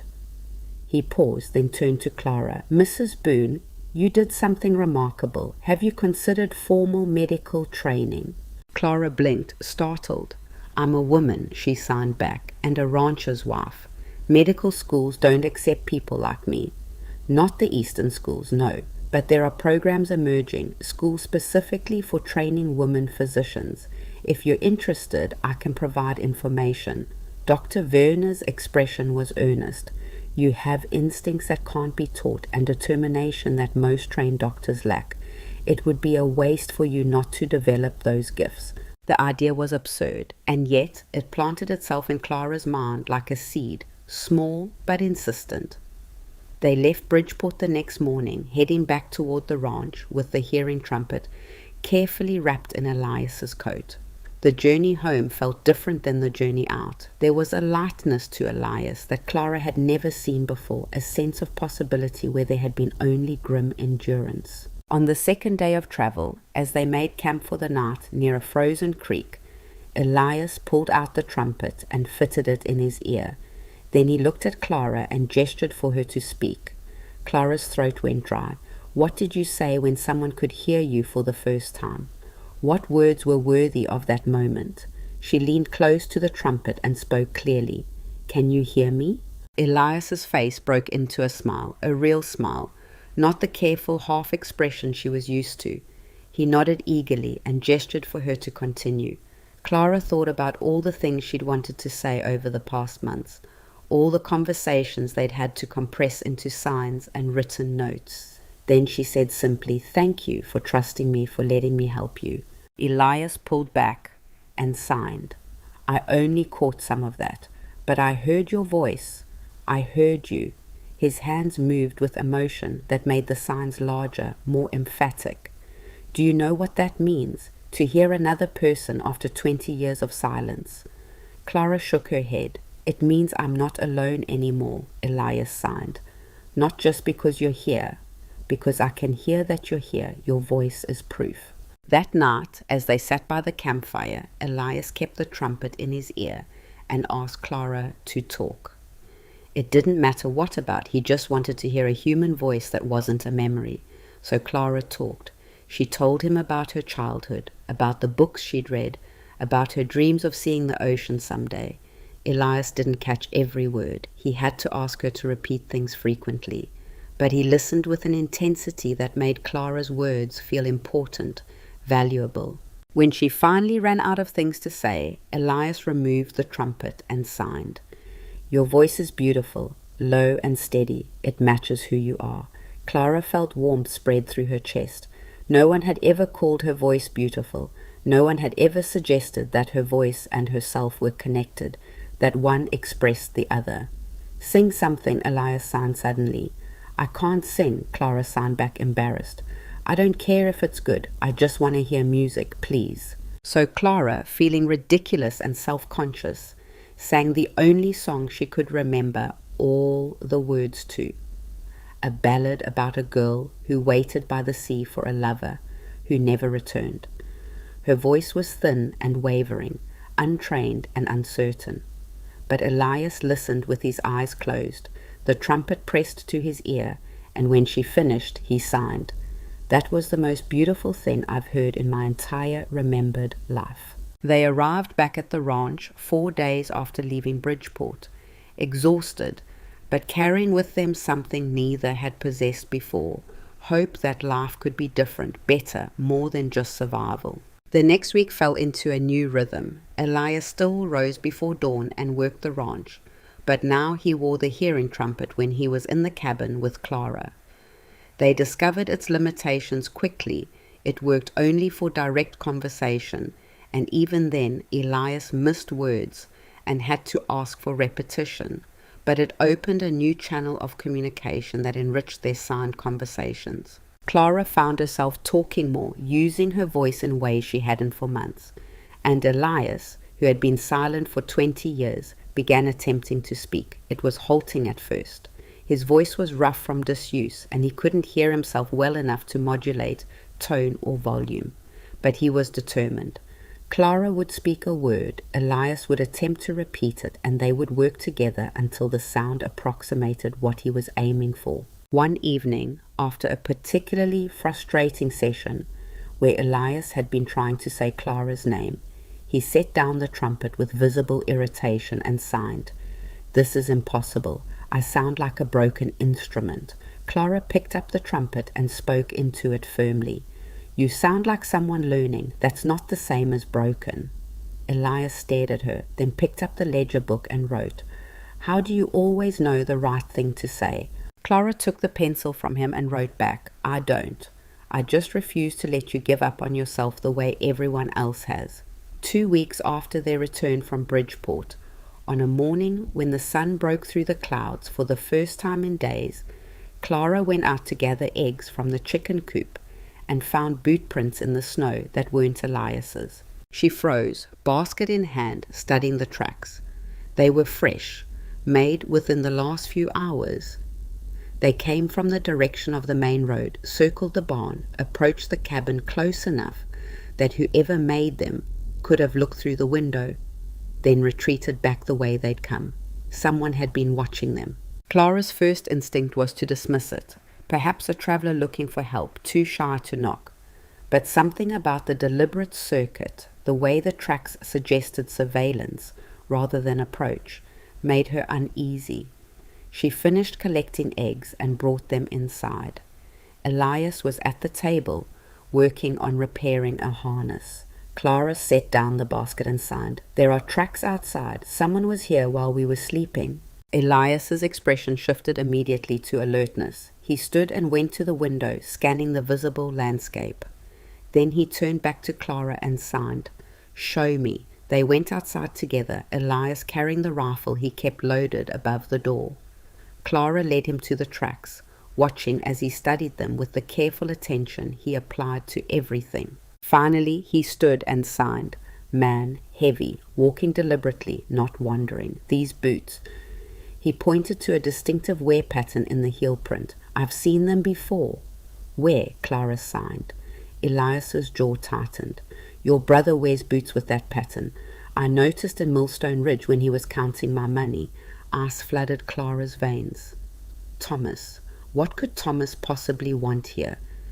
He'd gotten his $50, the debt was paid, unless... The thought struck her like a physical blow. Unless he wanted more. She signed to Elias. We should go to town. Tell the sheriff. But Elias's expression was grim as he signed back. The sheriff is the Hendersons' cousin, the same family that held your father's debt. He won't help us. Clara wanted to argue, but she knew Elias was right. The frontier had laws, but enforcement depended entirely on who you were and who you knew. A deaf rancher and his mail-order bride had no standing against established families with connections. They went back inside, and Elias barred the door, something he'd never done during daylight hours. He checked the rifle's ammunition and set it within easy reach. Then he turned to Clara and signed, Tell me about your brother. Everything. What he's capable of. So Clara told him. She described Thomas's drinking, his gambling, his tendency toward violence when he didn't get what he wanted. She explained how he'd beaten her once, when she was 16, for talking back to their father. How he'd sold their mother's silver piece by piece to pay his debts. How he'd looked at Clara with calculation in his eyes when the Henderson debt came due. He saw me as property, Clara signed. Something to be liquidated, and men like Thomas don't like it when their property gains value after they've sold it. What do you mean? Elias signed. Clara hesitated, then continued. You're doing better. The ranch is improving. I've seen how much work you've accomplished since the pain eased. Thomas might think he sold me too cheap, that he could extort more money by threatening to take me back. The fury that crossed Elias's face was startling. He signed with sharp, aggressive movements. You're not property. Not his, not mine. You're a person, and no one is taking you anywhere. The vehemence of his defense made Clara's chest tight. She signed back, I know I'm not property, but Thomas doesn't, and the law says I'm your wife, which means I'm legally yours. If he claims I was sold under false pretenses, if he challenges the marriage, then let him challenge it, Elias signed. We'll fight. But Clara knew fighting wasn't that simple. Not when the system was designed to favor men like Thomas over people like her and Elias. Nothing happened that day or the next. But the tension in the cabin was palpable. Elias kept the rifle close and took to walking the property perimeter each evening, checking for signs of intrusion. Clara found herself jumping at ordinary sounds, the wind against the walls, a horse nickering in the barn. On the third night, Elias didn't come in from his evening patrol when expected. Clara waited 10 minutes, then 15, her anxiety climbing with each passing moment. Finally, she grabbed her shawl and went outside. She found Elias standing near the barn, facing the road, his body language radiating fury. As Clara approached, she saw what had caught his attention, a fence post that had been knocked down, and next to it a dead chicken. One of their best layers, its neck wrung. This wasn't random violence. This was a message. Elias turned when he sensed Clara's presence. In the moonlight, his expression was harder than she'd ever seen it. He signed, This ends now. Tomorrow we go to Coldwater. We make it known what's happening. Force the sheriff to respond, whether he wants to or not. But when morning came, the decision was taken out of their hands. Clara woke to the smell of smoke. She sat bolt upright, her heart hammering. Smoke was seeping under the door, thick and acrid. She scrambled from the bed and shook Elias awake, signing frantically, Fire! Outside! Elias was on his feet instantly. He grabbed the rifle and threw open the door. The sight that greeted them made Clara's blood run cold. The barn was ablaze. Flames licked up the walls and devoured the roof, sending sparks spiraling into the pre-dawn sky. The horses were screaming. Clara could hear them even without the trumpet, high-pitched shrieks of animal terror. Elias ran toward the barn without hesitation. Clara followed, her mind blank with panic. They had to get the horses out. The barn held not just the animals, but half their winter feed, tools they couldn't afford to replace, everything they needed to survive the remaining months of cold. Elias reached the barn door and wrestled it open. Smoke poured out in a choking wave. He plunged inside, and Clara lost sight of him in the darkness and flame. She stood frozen for a moment, torn between running after him and the certainty that she'd only be in the way. Then she saw movement at the edge of the firelight, 3 figures watching from the cover of trees. One of them stepped forward into the light, and Clara's worst fears were confirmed. Thomas. He was bigger than she remembered, made larger by the heavy coat he wore and the confidence of a man who believed he was untouchable. Behind him stood 2 other men Clara didn't recognize, rough frontier types who looked like they'd do anything for the price of a bottle. "Clara," Thomas shouted, his voice carrying across the distance. "Come on out here. We need to talk." Clara's hands clenched into fists. She wanted to scream at him, to demand what he thought he was doing, but movement at the barn caught her attention. Elias emerging with 2 horses, their eyes rolling white with fear. He slapped their flanks, sending them running into the open pasture, then plunged back inside. Thomas laughed, the sound cruel. "That's your husband? The deaf cripple you got sold to? Clara, you've been wasting yourself out here. I've come to take you home." "This is home," Clara shouted back, finding her voice. "You have no right to be here." "I have every right. You're my sister, and that marriage ain't legal. You were sold under duress. I've got papers from a lawyer in Millstone Ridge saying so." It was a bluff. It had to be. But even a false claim could cause problems, could tie them up in legal proceedings they couldn't afford to fight. Elias emerged with the 3rd horse, his face blackened with soot. He saw the 3 men and his expression shifted to pure rage. He set down the rifle he'd somehow managed to keep hold of and signed to Clara, "Get behind me." But Clara didn't move, because she understood something in that moment. Thomas had come for her, yes, but he'd burned the barn to make a point. To show Elias that he was powerless to protect what was his. To demonstrate that violence was always an option when the law wouldn't intervene. Men like Thomas didn't understand being told no. They understood only force. "Thomas," Clara called out, keeping her voice steady. "You want to talk? Then come talk. Just you.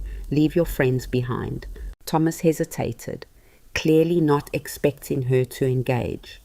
Then he shrugged and started walking toward them, leaving the other 2 men in the shadows. As he approached, Clara could see he was drunk. Not falling down drunk, but drunk enough that his movements were loose and his eyes unfocused. He stopped about 10 feet away, well out of Elias's reach, and grinned at his sister. "Look at you," he said, "playing house with a deaf man in the middle of nowhere. Is this really what you want, Clara? I can get you out of here, get the marriage annulled. You could come home." "Home?" Clara's voice was sharp. "You mean the house you sold me from? The family that valued me at $50? "That was business," Thomas said dismissively. "But I've been thinking, $50 wasn't enough. Not for someone as useful as you're proving to be. So here's my offer. Boone pays me another $100 and I'll leave you alone. Otherwise, I take you back and we contest the marriage. Tie you both up in court for years." Clara felt Elias tense beside her. She knew what he was thinking. They didn't have $100. They barely had 50 in savings, and even if they did, paying extortion would only prove it worked, would only invite Thomas back for more. She looked at her brother, this man who shared her blood but none of her values, and made a choice.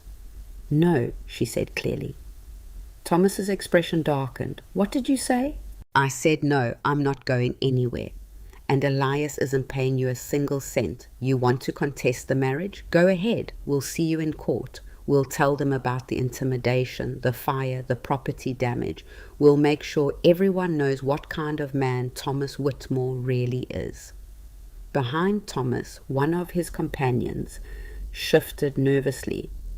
Clearly, burning a barn was one thing. Having it become part of public record was another. Thomas took a step forward, his hand dropping to his belt where Clara knew he kept a knife. You think you can threaten me? You think anyone will believe your word over mine? They'll believe mine.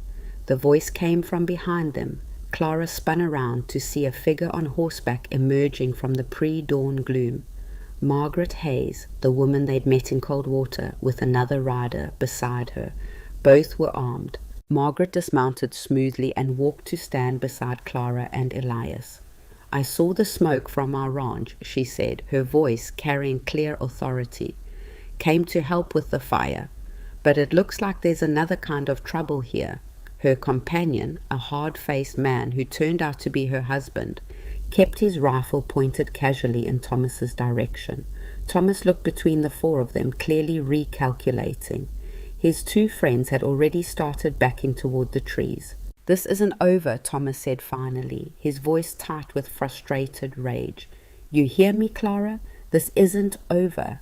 Yes, it is, Margaret said before Clara could respond.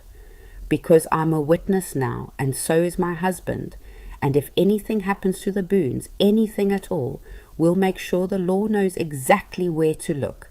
Now get off this property before we decide to file charges for arson.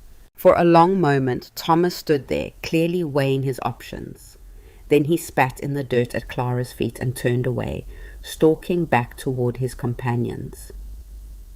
They watched the three men disappear into the trees. Minutes later, the sound of horses indicated they were leaving. Only then did Clara's legs start to shake. She sat down hard in the dirt, her entire body trembling with delayed reaction. Elias dropped to his knees beside her, his hands hovering uncertainly, wanting to comfort but not sure how. Margaret knelt on Clara's other side. Are you all right? Clara nodded, not trusting her voice. Behind them, the barn continued to burn, flames reaching toward the lightening sky. Margaret's husband, she introduced him as James Foster, organized a bucket brigade from the nearby creek. With their help, they managed to keep the fire from spreading to the cabin or the other outbuildings. But the barn was a total loss. By the time the sun was fully up, nothing remained but smoking timber and ashes. They stood in a line, surveying the damage. Clara felt numb, unable to process the magnitude of what they'd lost. The barn had held their winter feed, their tools, everything they needed to make it through until spring. Elias's face was expressionless, but Clara could see the devastation in his eyes.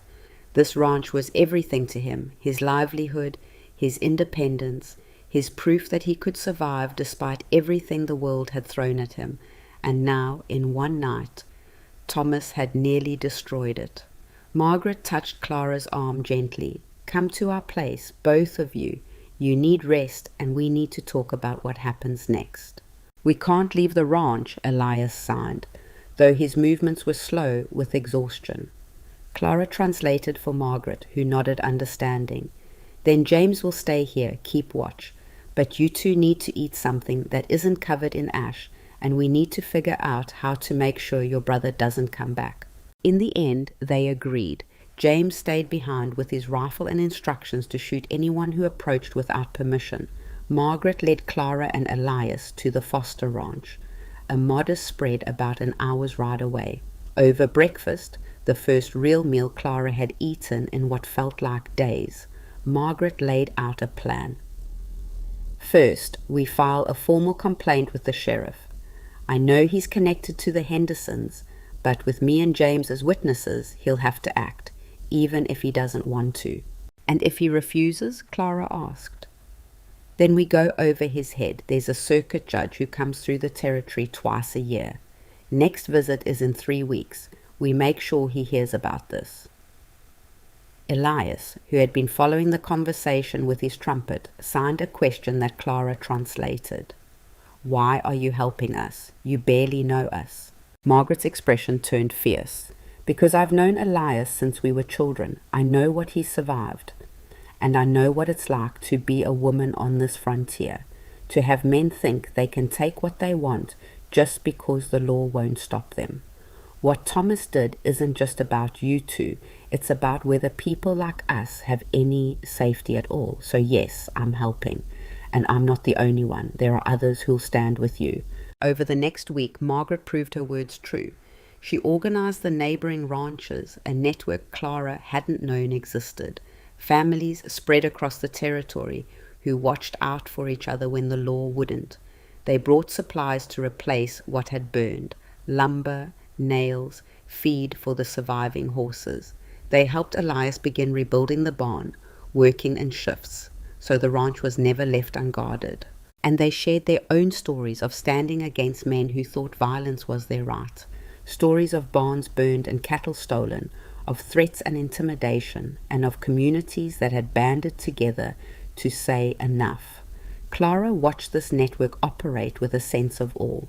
These were people she thought of as isolated, alone in their struggles, but they built something together, not official, not recognized by any law, but real and powerful nonetheless. Thomas didn't return, whether he was cowed by witnesses or simply biding his time. Clara couldn't say, but for now they had breathing room. The barn rose from its ashes slowly, taking shape board by board. It wouldn't be as large as before, they didn't have resources for that, but it would be functional, enough to get them through. One evening, as the sun set over the half-finished structure, Elias and Clara stood together surveying the work. Elias fitted the trumpet to his ear, and Clara spoke quietly. "We're going to make it. We're going to survive this." Elias pulled back and signed. "Not just survive. We're going to build something they can't burn down. Something real." Clara understood what he meant. The barn could be rebuilt, but what they were creating, this partnership, this community, this refusal to be broken, that was permanent. That was theirs, and no one could take it. She signed back, together. Elias's hand found hers, his calloused palm warm despite the evening cold. Together he agreed. And standing there in the ashes of what had been destroyed, surrounded by proof of what could be built, Clara felt something she hadn't felt since being sold. She felt like she belonged, not to Elias, but with him, not as property, but as an equal partner in a battle they were determined to win. The fight wasn't over. She knew that. Thomas would likely try again, and the next attempt might be worse. But this time they wouldn't face it alone. This time they had allies. They had proof that what they'd built mattered to more than just themselves.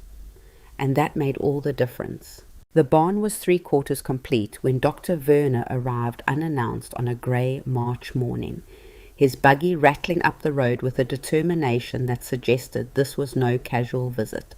Clara saw him first from where she was mixing mortar for the final section of wall, and her stomach clenched with immediate worry. Doctors didn't travel 4 days unless something was seriously wrong. She called out to Elias, who was on the barn roof securing crossbeams. He looked up, followed her pointing finger, and his expression shifted to confusion that mirrored her own. He climbed down quickly, wiping sawdust from his hands. Dr. Werner pulled his buggy to a stop and stepped down, looking travel-worn but energized. He signed a greeting to Elias before turning to Clara. "Mrs. Boone, Mr. Boone, I apologize for arriving without warning, but I had to see you both immediately." "Is something wrong?" Clara asked, fear making her voice sharp. "Did we miss something? Is Elias—" "Nothing's wrong," Dr. Werner said quickly. "Quite the opposite. May we speak inside?" They settled around the kitchen table, and Dr. Werner pulled out a leather portfolio stuffed with papers. His hands were shaking slightly, not with age or illness, but with excitement barely contained. "After you left Bridgeport, I couldn't stop thinking about that metal fragment," he signed as he spoke, ensuring Elias could follow. "It bothered me that such an obvious foreign body had been missed by multiple physicians, so I began researching similar cases in medical journals, corresponding with colleagues back east." He pulled out a sheaf of papers covered in dense medical writing. "What I found was disturbing. There are dozens, perhaps hundreds of cases like yours, Mr. Boone. Patients with chronic pain, unusual symptoms, complaints that don't fit standard diagnoses, and almost universally these patients are dismissed, told they're imagining things, that the problem is mental rather than physical."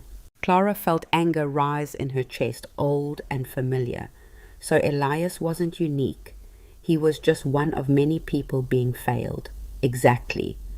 Dr. Werner's expression was grim. But here's what matters. You succeeded where trained physicians failed. Mrs. Boone, your methodical examination, your refusal to accept previous diagnoses, your willingness to actually look, these are exactly what modern medicine needs. He turned to address Clara directly. I've been corresponding with colleagues at the Women's Medical College of Pennsylvania. I sent them your case notes. With your permission, I documented everything you told me about your treatment process. They were impressed, very impressed. Clara's heart started beating faster. What are you saying? Dr. Werner smiled. I'm saying they're offering you a provisional placement. If you can pass their entrance examination and demonstrate baseline knowledge of anatomy and physiology, they'll accept you into their program. You could become a physician, Mrs. Boone, a real credentialed doctor. The words hung in the air like something from a dream Clara hadn't dared to have. Her, a doctor?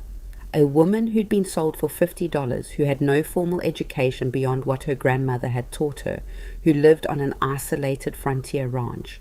Elias's hand found hers under the table, squeezing tight. When she looked at him, his expression was fierce with pride and something else, fear maybe or longing.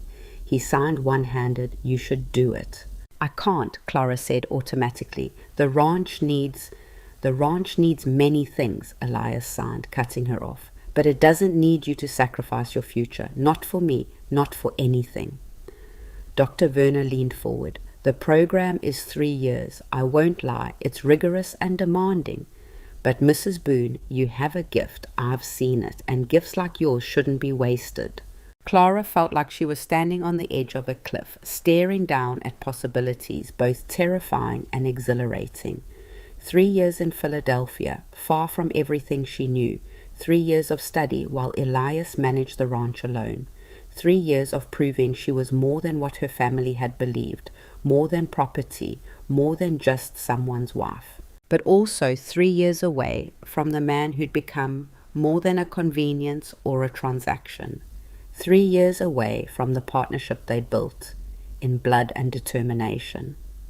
I need to think, she said finally. It's a lot. Dr. Werner nodded understanding. The next term doesn't start until September. You have time. But Mrs. Boone, Clara, please consider it seriously. The world needs physicians who see patients the way you saw your husband, who look at suffering and refuse to accept easy dismissals. After Dr. Werner left, promising to return in a week for their answer, Clara and Elias sat in heavy silence. The medical school papers were spread across the table between them, like a map to a country neither had imagined visiting. Finally, Elias picked up the pencil and wrote, "You're afraid." "Of course I'm afraid," Clara wrote back. "I've never been anywhere. I barely have any education. What if I fail?" Elias's response was immediate. "What if you succeed?" Clara stared at those 4 words, feeling them settle into her bones. What if she succeeded? What would that mean? Not just for her, but for every woman who'd been told her instincts were wrong, her observations invalid, her capabilities limited by her sex. "But the ranch," she wrote, "you can't manage alone. Not with Thomas still." Elias's hand slammed down on the table hard enough to make the inkwell jump. He wrote in large, forceful letters, "I survived 20 years alone before you came. I can survive 3 more. Clara, you saved my life. Don't let me be the reason you don't save your own future." Tears pricked Clara's eyes. She blinked them back furiously. "I don't want to leave you," she said aloud, not bothering to write it. Elias couldn't hear the words, but maybe he could read them in her face. He reached across the table and lifted her chin gently, making her meet his eyes. Then he signed slowly, deliberately, "You're not leaving me. You're becoming who you were meant to be. There's a difference." That night, Clara lay awake in the narrow bed while Elias breathed steadily from his bedroll by the fire. She thought about the girl she'd been 6 months ago, silent, invisible, valued at $50. She thought about who she'd become, someone who'd looked at an impossible problem and solved it, who'd stood up to her brother's violence, who'd found strength she hadn't known she possessed. and she thought about who she could still become.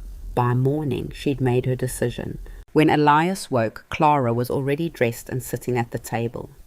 She'd written her answer in the ledger book, and she turned it toward him as he approached. "I'll do it, but only if we make it work together. I'll come back every summer to help with the ranch, and you have to promise me something." Elias read her words, then looked up questioningly. Clara continued writing. "Promise me you'll keep getting better, that you'll use the trumpet, practice speaking, let people help you. Promise me you won't go back to isolation just because I'm not here to push you." Elias took the pencil from her and wrote, "I promise, and I promise something else. I'll make you proud. This ranch will thrive, not just survive. When you come back with your medical degree, you'll see what we built." "What we built," Clara underlined the word forcefully. "This is ours, Elias. Not just yours, ours." The next week was a flurry of preparation. Dr. Werner returned and helped Clara develop a study plan for the entrance examination. Margaret Hayes rode over almost daily, offering support and practical advice about surviving in an eastern city. The neighboring ranchers organized a fund to help with Clara's tuition. Small contributions, $5 here and $10 there, that added up to a community investment in her success.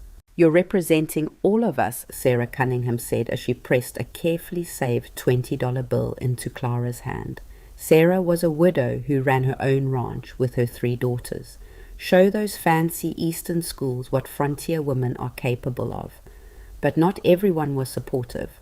Word of Clara's plans reached Millstone Ridge, and with it came renewed attention from the one person Clara had hoped never to deal with again. Thomas appeared on a cold April afternoon, riding up to the ranch with 2 different men flanking him, but this time he didn't hide in the shadows. He rode right up to the cabin and dismounted with the confidence of someone who believed the law was on his side. Elias was in the barn. Clara was alone in the cabin, preparing her study materials. She heard the horses and looked out the window, her stomach dropping when she recognized her brother. She grabbed the rifle from above the door and stepped outside, the weapon held with steady familiarity. Thomas might have underestimated her before, but she'd make sure he didn't make that mistake again. "That's far enough," she called out when Thomas was still 20 feet away. Her brother stopped, holding up his hands in mock surrender, but his smile was sharp and mean. "That's a fine greeting for family, Clara. I came to talk, not to fight. Then talk from there." Thomas's smile widened. "I hear you're planning to leave, going to some fancy school back east, leaving your husband all alone out here." He shook his head with false sympathy. "That doesn't seem right. Abandoning your marriage vows makes a man wonder if the marriage was ever legitimate in the first place." Clara's grip on the rifle tightened. "My marriage is none of your concern, and I'm not abandoning anything. I'm pursuing an education." "See, that's where you're wrong." Thomas pulled a folded document from his coat. "I've been talking to some lawyers. Turns out there are grounds for annulment when a wife deserts her husband, especially when that husband is incapacitated. Can't really protest or defend his rights, can he?" The threat was clear. Thomas was going to try to invalidate the marriage on the grounds that Elias couldn't adequately consent or contest. It was a legal long shot, but it could tie them up in proceedings that would cost money they didn't have and time Clara couldn't afford to lose. "Elias is perfectly capable of defending his rights," Clara said coldly. "He can read, write, and communicate just fine, better than you probably." "Maybe," Thomas shrugged, "but that's for a judge to decide. Could take months, maybe a year or more. Certainly long enough that you'd miss your school term, unless what? "Unless we come to an arrangement. You pay me, let's say $200, and I'll sign a paper saying the marriage is legitimate and I have no further claim. You get to go to your fancy school. The deaf man keeps his wife. Everybody wins." Clara stared at her brother, this man who shared half her blood but none of her decency, and felt something cold and hard settle in her chest. This was who Thomas Whitmore was, a man who would use the law as a weapon, who would exploit every vulnerability, who would extort his own sister without a moment's hesitation, and Clara realized she was done being afraid of him. "No," she said simply. Thomas's expression darkened. "You sure about that? Because I can make things very difficult for you and your husband. The law might not care much about a deaf rancher, but it'll care when I claim you were sold illegally, that the marriage was coerced." "Go ahead," Clara interrupted. "File your claim. Contest the marriage. Do whatever you think will work. Because here's what's going to happen. We'll fight you, and we won't fight alone." As if summoned by her words, riders emerged from 3 different directions. Margaret and James Foster from the east, Sarah Cunningham and her eldest daughter from the north, 2 other ranching families from the west, all of them armed, all of them riding with clear purpose. They formed a loose semicircle around Thomas and his companions, not threatening but definitely present, a show of force that said, "You're outnumbered, outmatched, and out of options." Margaret rode forward until she was level with Clara. "Is there a problem here, Mrs. Boone?" "Thomas was just leaving," Clara said, not taking her eyes off her brother. "He seems to have gotten lost on his way back to Millstone Ridge." Thomas looked around at the assembled ranchers, his expression shifting through anger to calculation to reluctant acceptance. He was a bully, but he wasn't stupid. 9 armed homesteaders against 3 men were odds even he couldn't ignore. "This isn't over," he said, the same threat he'd made before. But this time Clara laughed, a sharp, hard sound. "Yes, it is, because even if you file your claim, even if you drag us to court, we'll have witnesses. Every person here will testify that you tried to extort money, that you threatened and intimidated us. And unlike you, Thomas, these people have reputations. They have standing in the community. Who do you think a judge will believe?" Thomas's face flushed red. For a moment, Clara thought he might do something stupid, might let rage override self-preservation. But one of his companions leaned over and muttered something, and Thomas jerked his horse's reins with unnecessary violence.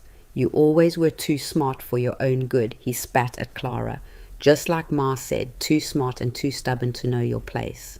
"My place," Clara said quietly, "is wherever I decide it is. Not where you or Pa or anyone else tries to put me. Now get off our property before I decide to file charges for trespassing and harassment." Thomas wheeled his horse around and spurred it toward the road, his companions following. The assembled ranchers stayed in position until the 3 men were out of sight, only then relaxing their vigilant postures. Sarah Cunningham rode up beside Clara and looked down at her with approval. "That's how you handle men like that. You don't negotiate, you don't compromise. You show them that force only works when the other side is afraid to use it back." Clara lowered the rifle, suddenly aware that she was shaking. The adrenaline that had kept her steady during the confrontation was draining away, leaving her hollow and slightly sick. Margaret dismounted and put a steadying hand on Clara's shoulder. "First time standing up to family is always the hardest. But you did it, and he knows now that you're not alone." Elias emerged from the barn, having obviously seen the confrontation, but wisely stayed back to let Clara handle it her way. He crossed to her quickly, his eyes scanning her face for signs of harm. Clara managed a shaky smile and signed, "I'm okay, he's gone. He'll come back," Elias signed. "Maybe," Clara signed back, "but we'll be ready." The neighbors stayed for another hour, making their presence known, ensuring Thomas understood that any future attempts would be met with collective resistance. When they finally left, promising to keep watch and stay alert, Clara and Elias returned to the cabin. Clara set the rifle back above the door with hands that still trembled slightly. She turned to find Elias watching her with an expression she couldn't quite read. "What?" she asked. Elias pulled out the ledger book and wrote, "You were magnificent, fierce and brave and completely terrifying. I've never been more attracted to anyone in my life." Heat flooded Clara's face. In 6 months of marriage, they'd built partnership and respect. They'd created something that felt like the beginnings of friendship, maybe even something deeper, but neither had acknowledged the growing tension between them. the awareness that their relationship was shifting from necessity to choice. Clara took the pencil with unsteady fingers and wrote, "Attracted?" Elias's response was immediate. "Did you think I was blind as well as deaf? You're remarkable, Clara. You've been remarkable since the day you arrived. I've just been too afraid to say it." Afraid of what? Of making you feel obligated, of using my position as your husband to pressure you into something you don't want. You were sold to me. I never wanted you to feel like you owed me anything, including affection. Clara stared at the words, something warm and painful unfurling in her chest. She wrote carefully, "What if I wanted to give it anyway? Not because I owe you, but because I choose to." Elias read her words, and something in his expression cracked open. He reached across the table and took her hand, his thumb tracing patterns on her palm. Then he wrote one-handed, his penmanship shaky. "Are you saying?" Clara didn't let him finish the question. She stood, walked around the table, and kissed him. It was awkward at first. Elias was clearly surprised, and neither of them had any practice at this kind of intimacy. But then his arms came around her, pulling her close, and the kiss deepened into something that felt like coming home and starting an adventure all at once. When they finally pulled apart, both breathing hard, Elias signed with shaking hands, "I should have asked permission, I should have." Clara pressed her fingers to his lips, stopping the words. Then she signed, "I gave permission, and I'm giving it again now. I choose this, I choose you." That night, for the first time since their marriage began, they shared the narrow bed. Not out of obligation or lack of options, but because they wanted to, because 6 months of partnership had transformed into something neither had expected, but both had earned. The next morning, Clara woke wrapped in Elias's arms, his steady breathing warm against her neck. Sunlight streamed through the oiled paper window, illuminating dust motes that danced like tiny stars. She felt settled in a way she never had before, as if all the scattered pieces of herself had finally clicked into place. Elias stirred, his eyes opening to find her watching him. He smiled, a real smile, open and unguarded, and signed, "Good morning, wife."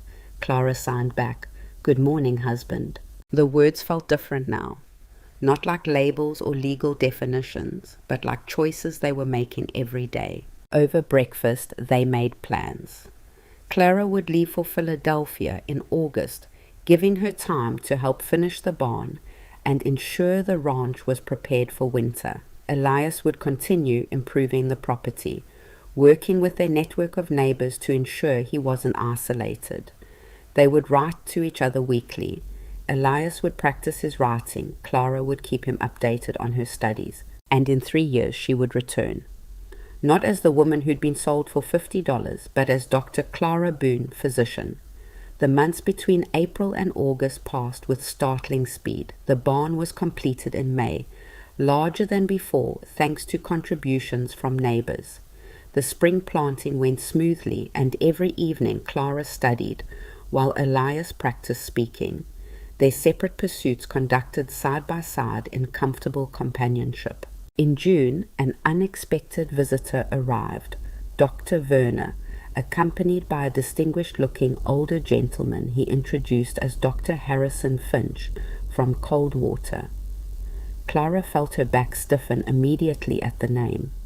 This was the doctor who'd dismissed Elias, who'd refused to help her, who'd told her she was playing at medicine. Dr. Finch stepped forward, his expression uncomfortable. "Mrs. Boone, Mr. Boone, I owe you both an apology, a significant one." Clara crossed her arms, waiting. "Dr. Werner brought your case to my attention again," Finch continued. "Showed me the fragment you removed, the documentation of your treatment, the results. I was—" he paused, struggling with the words. "I was wrong. Completely, inexcusably wrong. I made assumptions based on Mr. Boone's deafness rather than conducting a proper examination, and in doing so, I failed in my fundamental duty as a physician." He pulled out an envelope and held it out to Clara. "I've written a formal apology, which will be submitted to the Territorial Medical Board. I've also written a letter of recommendation for your medical school application. It's the least I can do to make amends for my incompetence." Clara took the envelope, stunned. She'd expected many things, but never this, a trained physician publicly admitting his failure and supporting her education as restitution. Dr. Werner stepped forward. I asked Dr. Finch to come because I wanted you to understand something, Clara. The medical establishment is changing. Slowly, frustratingly slowly, but changing. Your success, your acceptance into medical school, your eventual practice will help drive that change. You'll be proof that insight and determination matter more than credentials or assumptions. That evening, after the doctors left, Clara and Elias sat outside and watched the sunset paint the mountains in shades of orange and purple. The land that had seemed so harsh and unforgiving when Clara first arrived now felt like home, not because it had changed, but because she had. Elias fitted his hearing trumpet, and Clara spoke softly. Are you sure about this? Me leaving, it's not too late to change our minds. Elias pulled the trumpet away and signed. I'm completely sure you need to do this. For yourself, yes, but also for every patient who will be lucky enough to have you as their doctor, for every person who's been dismissed and ignored. You're going to change lives, Clara. I already changed one, Clara said, looking at him. Elias smiled and fitted the trumpet again. What did you say? Clara leaned close and spoke clearly. I said, I love you. She saw the words register, saw his eyes widen and then fill with emotion. He set down the trumpet and signed, I love you too. I think I have for a while now. I was just too afraid to believe you could feel the same. Why wouldn't I? Clara signed. You're brave and kind and resilient. You trusted me when you had no reason to. You gave me freedom when you could have demanded obedience. How could I not love you? August arrived too quickly and too slowly. Clara's trunk was packed with the few possessions she owned and the many books Dr. Werner had sent to help her prepare.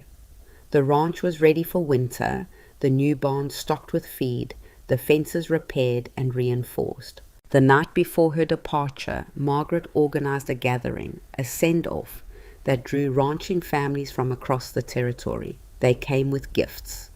A warm coat for eastern winters, a medical bag one family had inherited from a deceased uncle, notebooks and pencils, preserved food for her journey.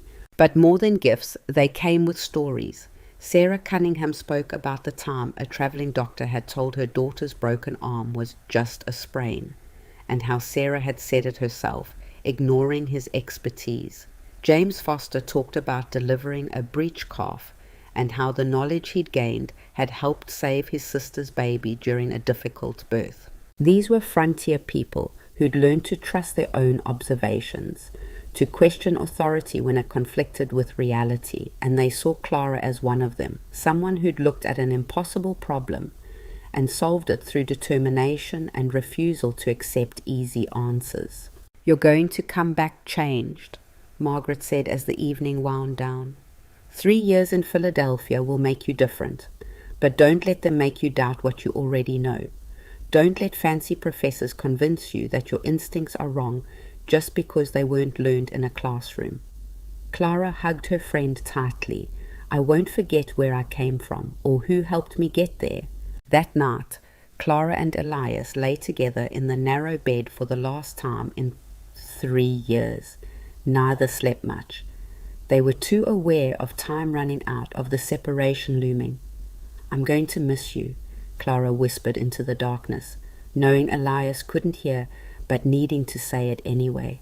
She felt him shift beside her, and then his hands found hers, squeezing gently. In the morning they would have to be strong. They would have to act like the separation was temporary, manageable, just another challenge to overcome. But for now, in the quiet darkness, they could be honest about how much this hurt. The stage to Bridgeport left at dawn. Elias drove Clara to the pickup point in Coldwater, her trunk secured in the wagon bed. They rode in silence, Clara's hand resting on Elias's knee, his hand covering hers.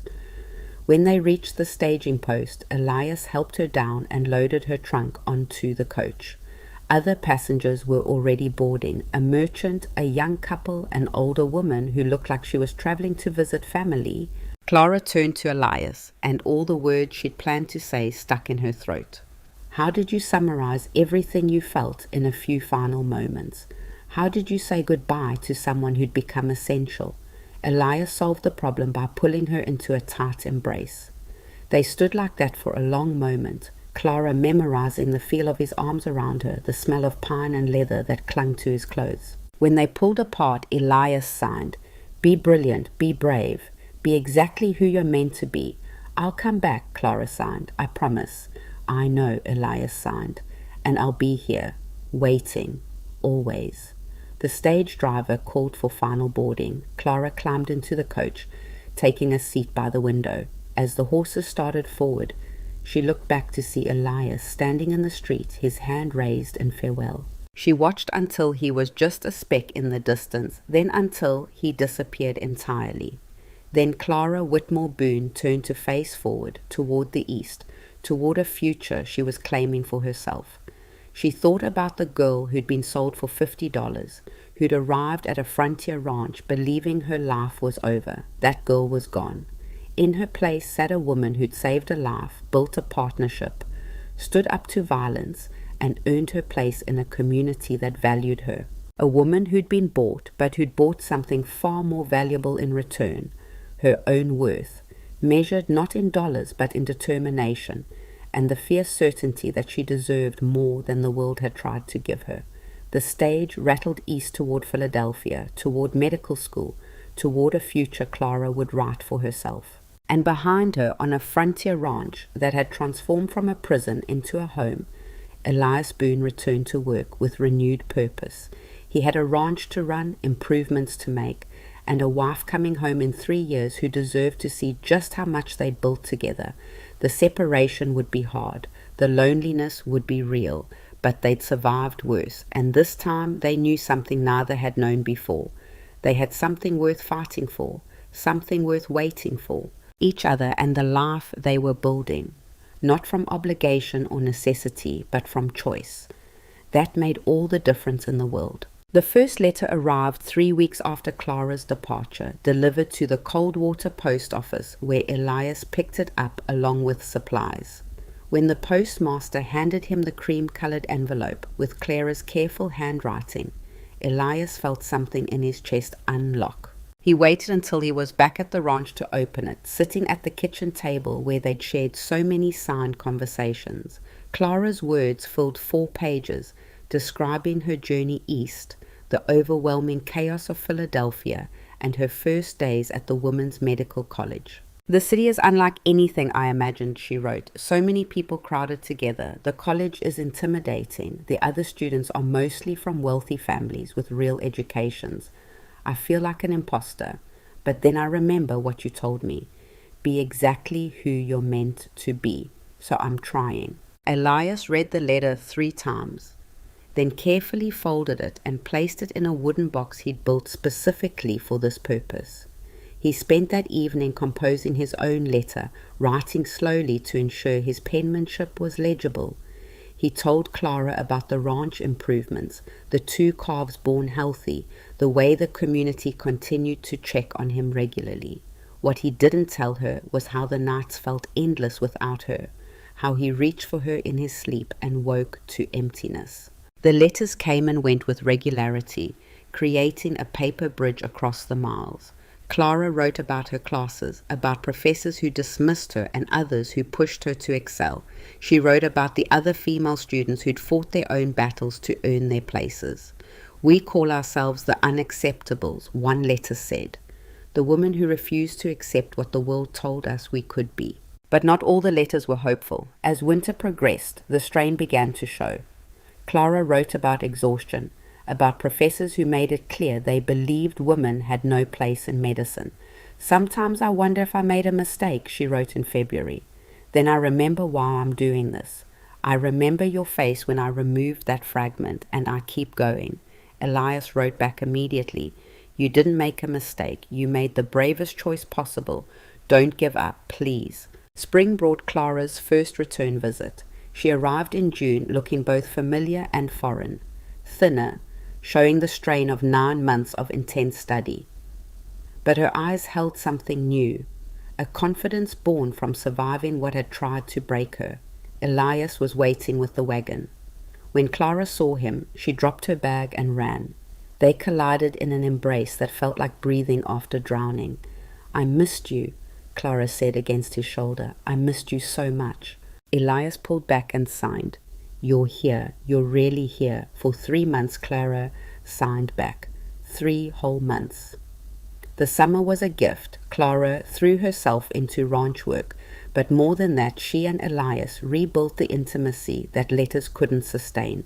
One evening in July, as they sat outside watching the sunset, Clara told Elias about the most difficult part of medical school. "There was a woman," Clara said, speaking into Elias's trumpet, "a factory worker complaining of pain for months. 3 doctors told her it was hysteria. When I examined her, I felt a tumor. By the time they operated, it had spread. She died 2 weeks later. She was 32 years old with 2 children. Clara's voice broke. Elias set down the trumpet and pulled her close. When the tears stopped, he signed, "This is why you're there, so the next woman won't be dismissed." Too quickly, summer ended.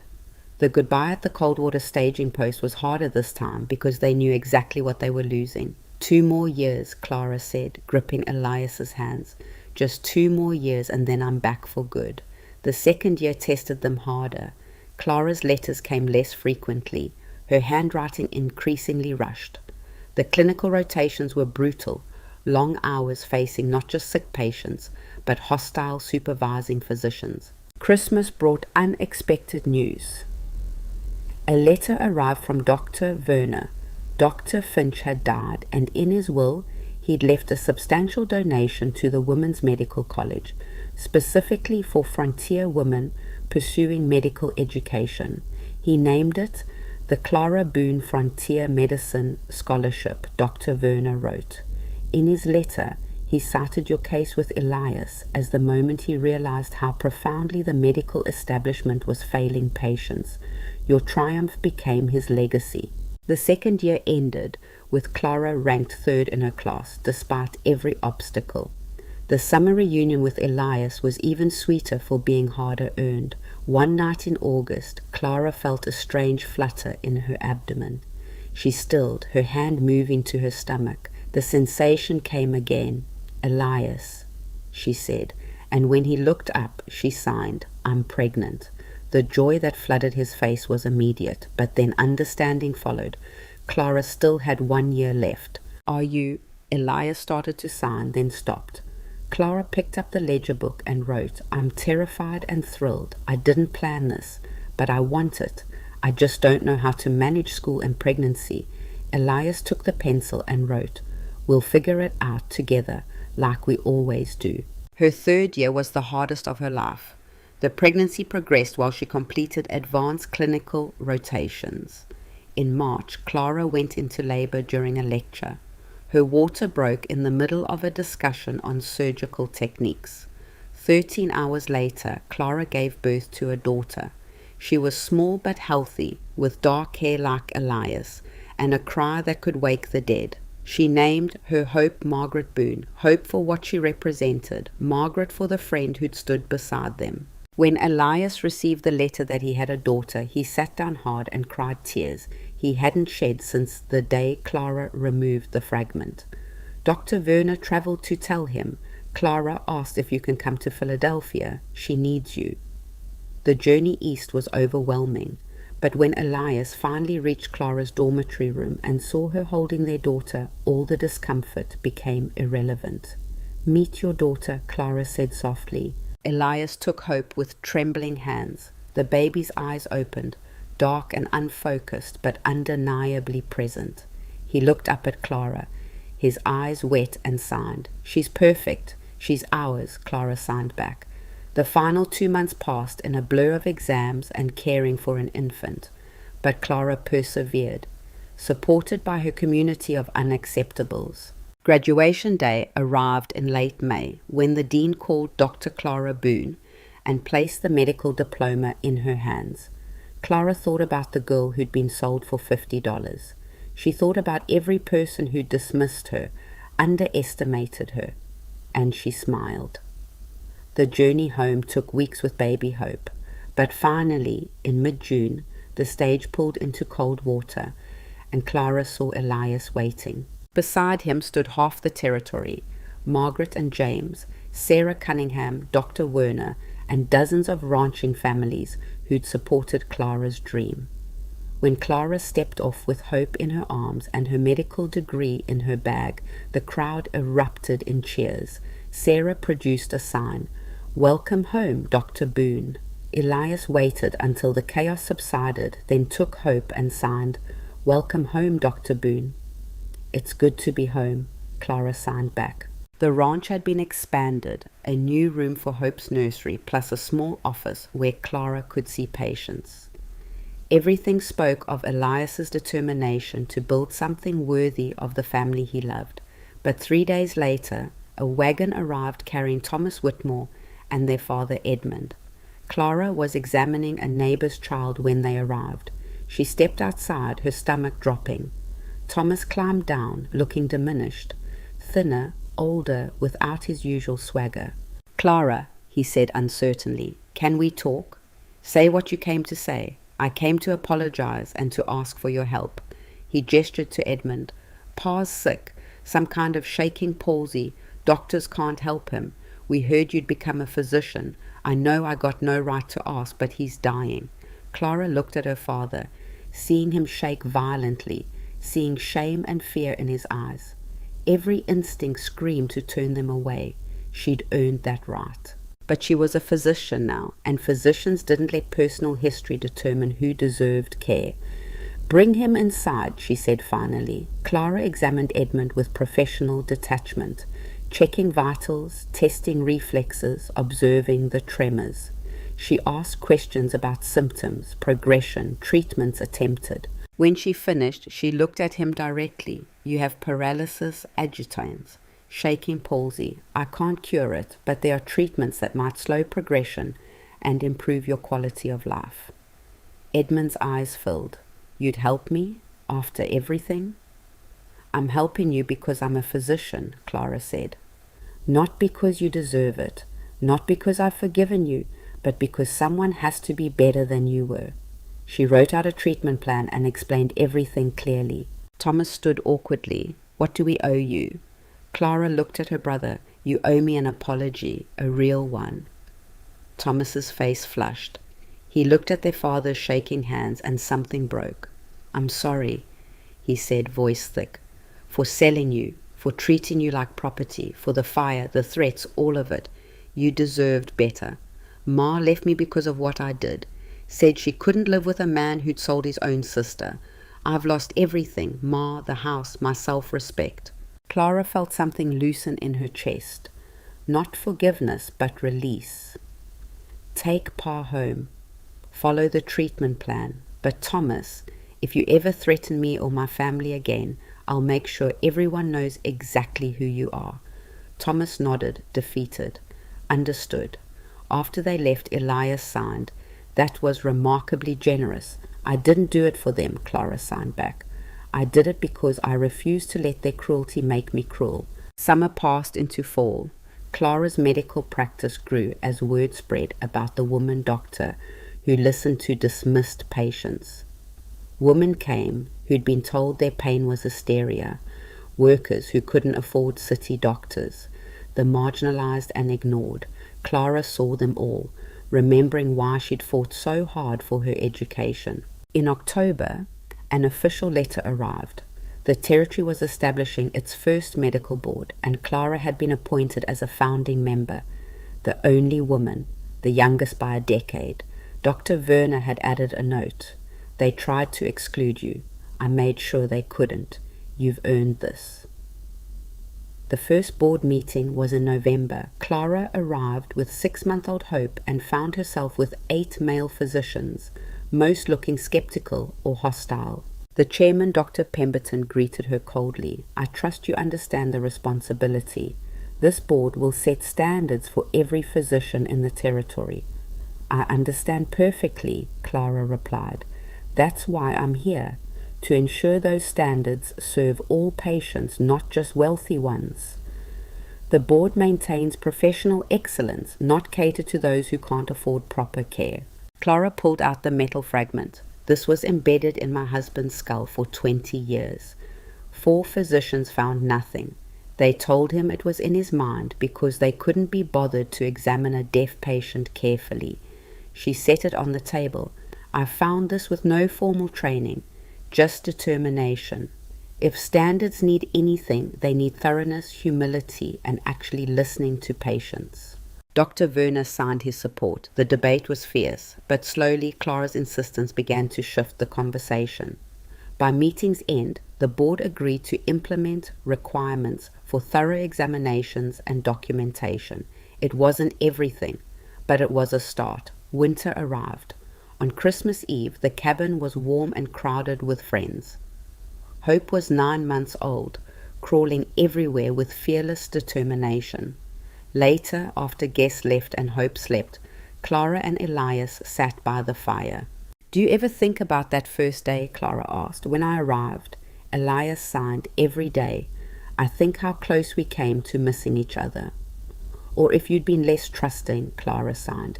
"You let me examine you with no reason to believe I could help. You were the first person who saw my pain as real," Elias sighed.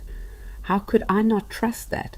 In the spring, Clara received an invitation to keynote a symposium on frontier medicine at the Women's Medical College.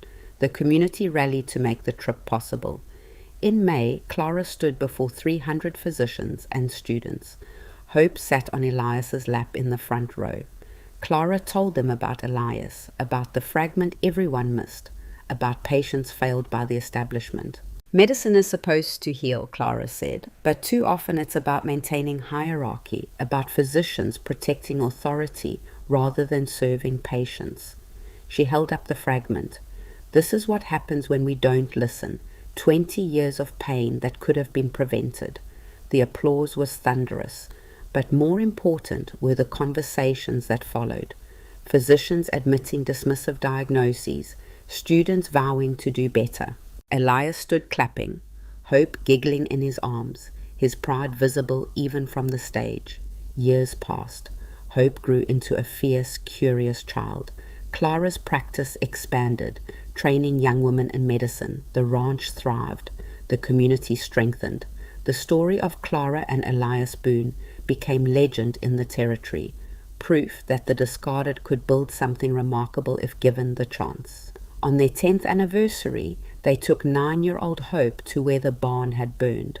"This is where we learned we weren't alone," Clara told her daughter, "where we discovered community matters more than cruelty." Hope looked serious. "Why show me this?" "Because someday," Elias signed, Clara translating, "someone will try to burn down something you're building. We want you to remember that what they destroy, you can rebuild, often stronger than before." That night, Clara and Elias toasted to 10 years, to survival, to the life they'd built. "Do you ever regret it?" Clara asked. "Paying $50 for a wife you didn't know?" Elias laughed and fitted his trumpet. "That was the best $50 I ever spent, though you were dramatically underpriced." "What would have been fair?" Elias signed. "Priceless." "You were always priceless. The world just didn't know it yet.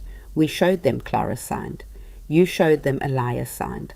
"I just had the good sense to get out of your way." Years later, Hope followed her mother into medicine, accepted to the same college. On the day they took her to the train, Clara felt the echo of her own departure. "Be brilliant," Clara told her daughter. "Be brave. Be exactly who you're meant to be." Hope smiled. "I learned from the best." After Hope left, Clara and Elias returned to their ranch. They were older now, marked by years of work and weather, but they'd survived. They'd thrived. That evening, as the sun set, Clara spoke into Elias's trumpet. "We did it. We built something that lasts." Elias signed. "We built a lot of things, a ranch, a practice, a family, a legacy." From $50, Clara signed, still amazed. From $50, Elias agreed, and a woman who refused to believe that's all she was worth. They sat in comfortable silence, hands intertwined, watching the day end. Clara thought about the girl standing in her father's parlor.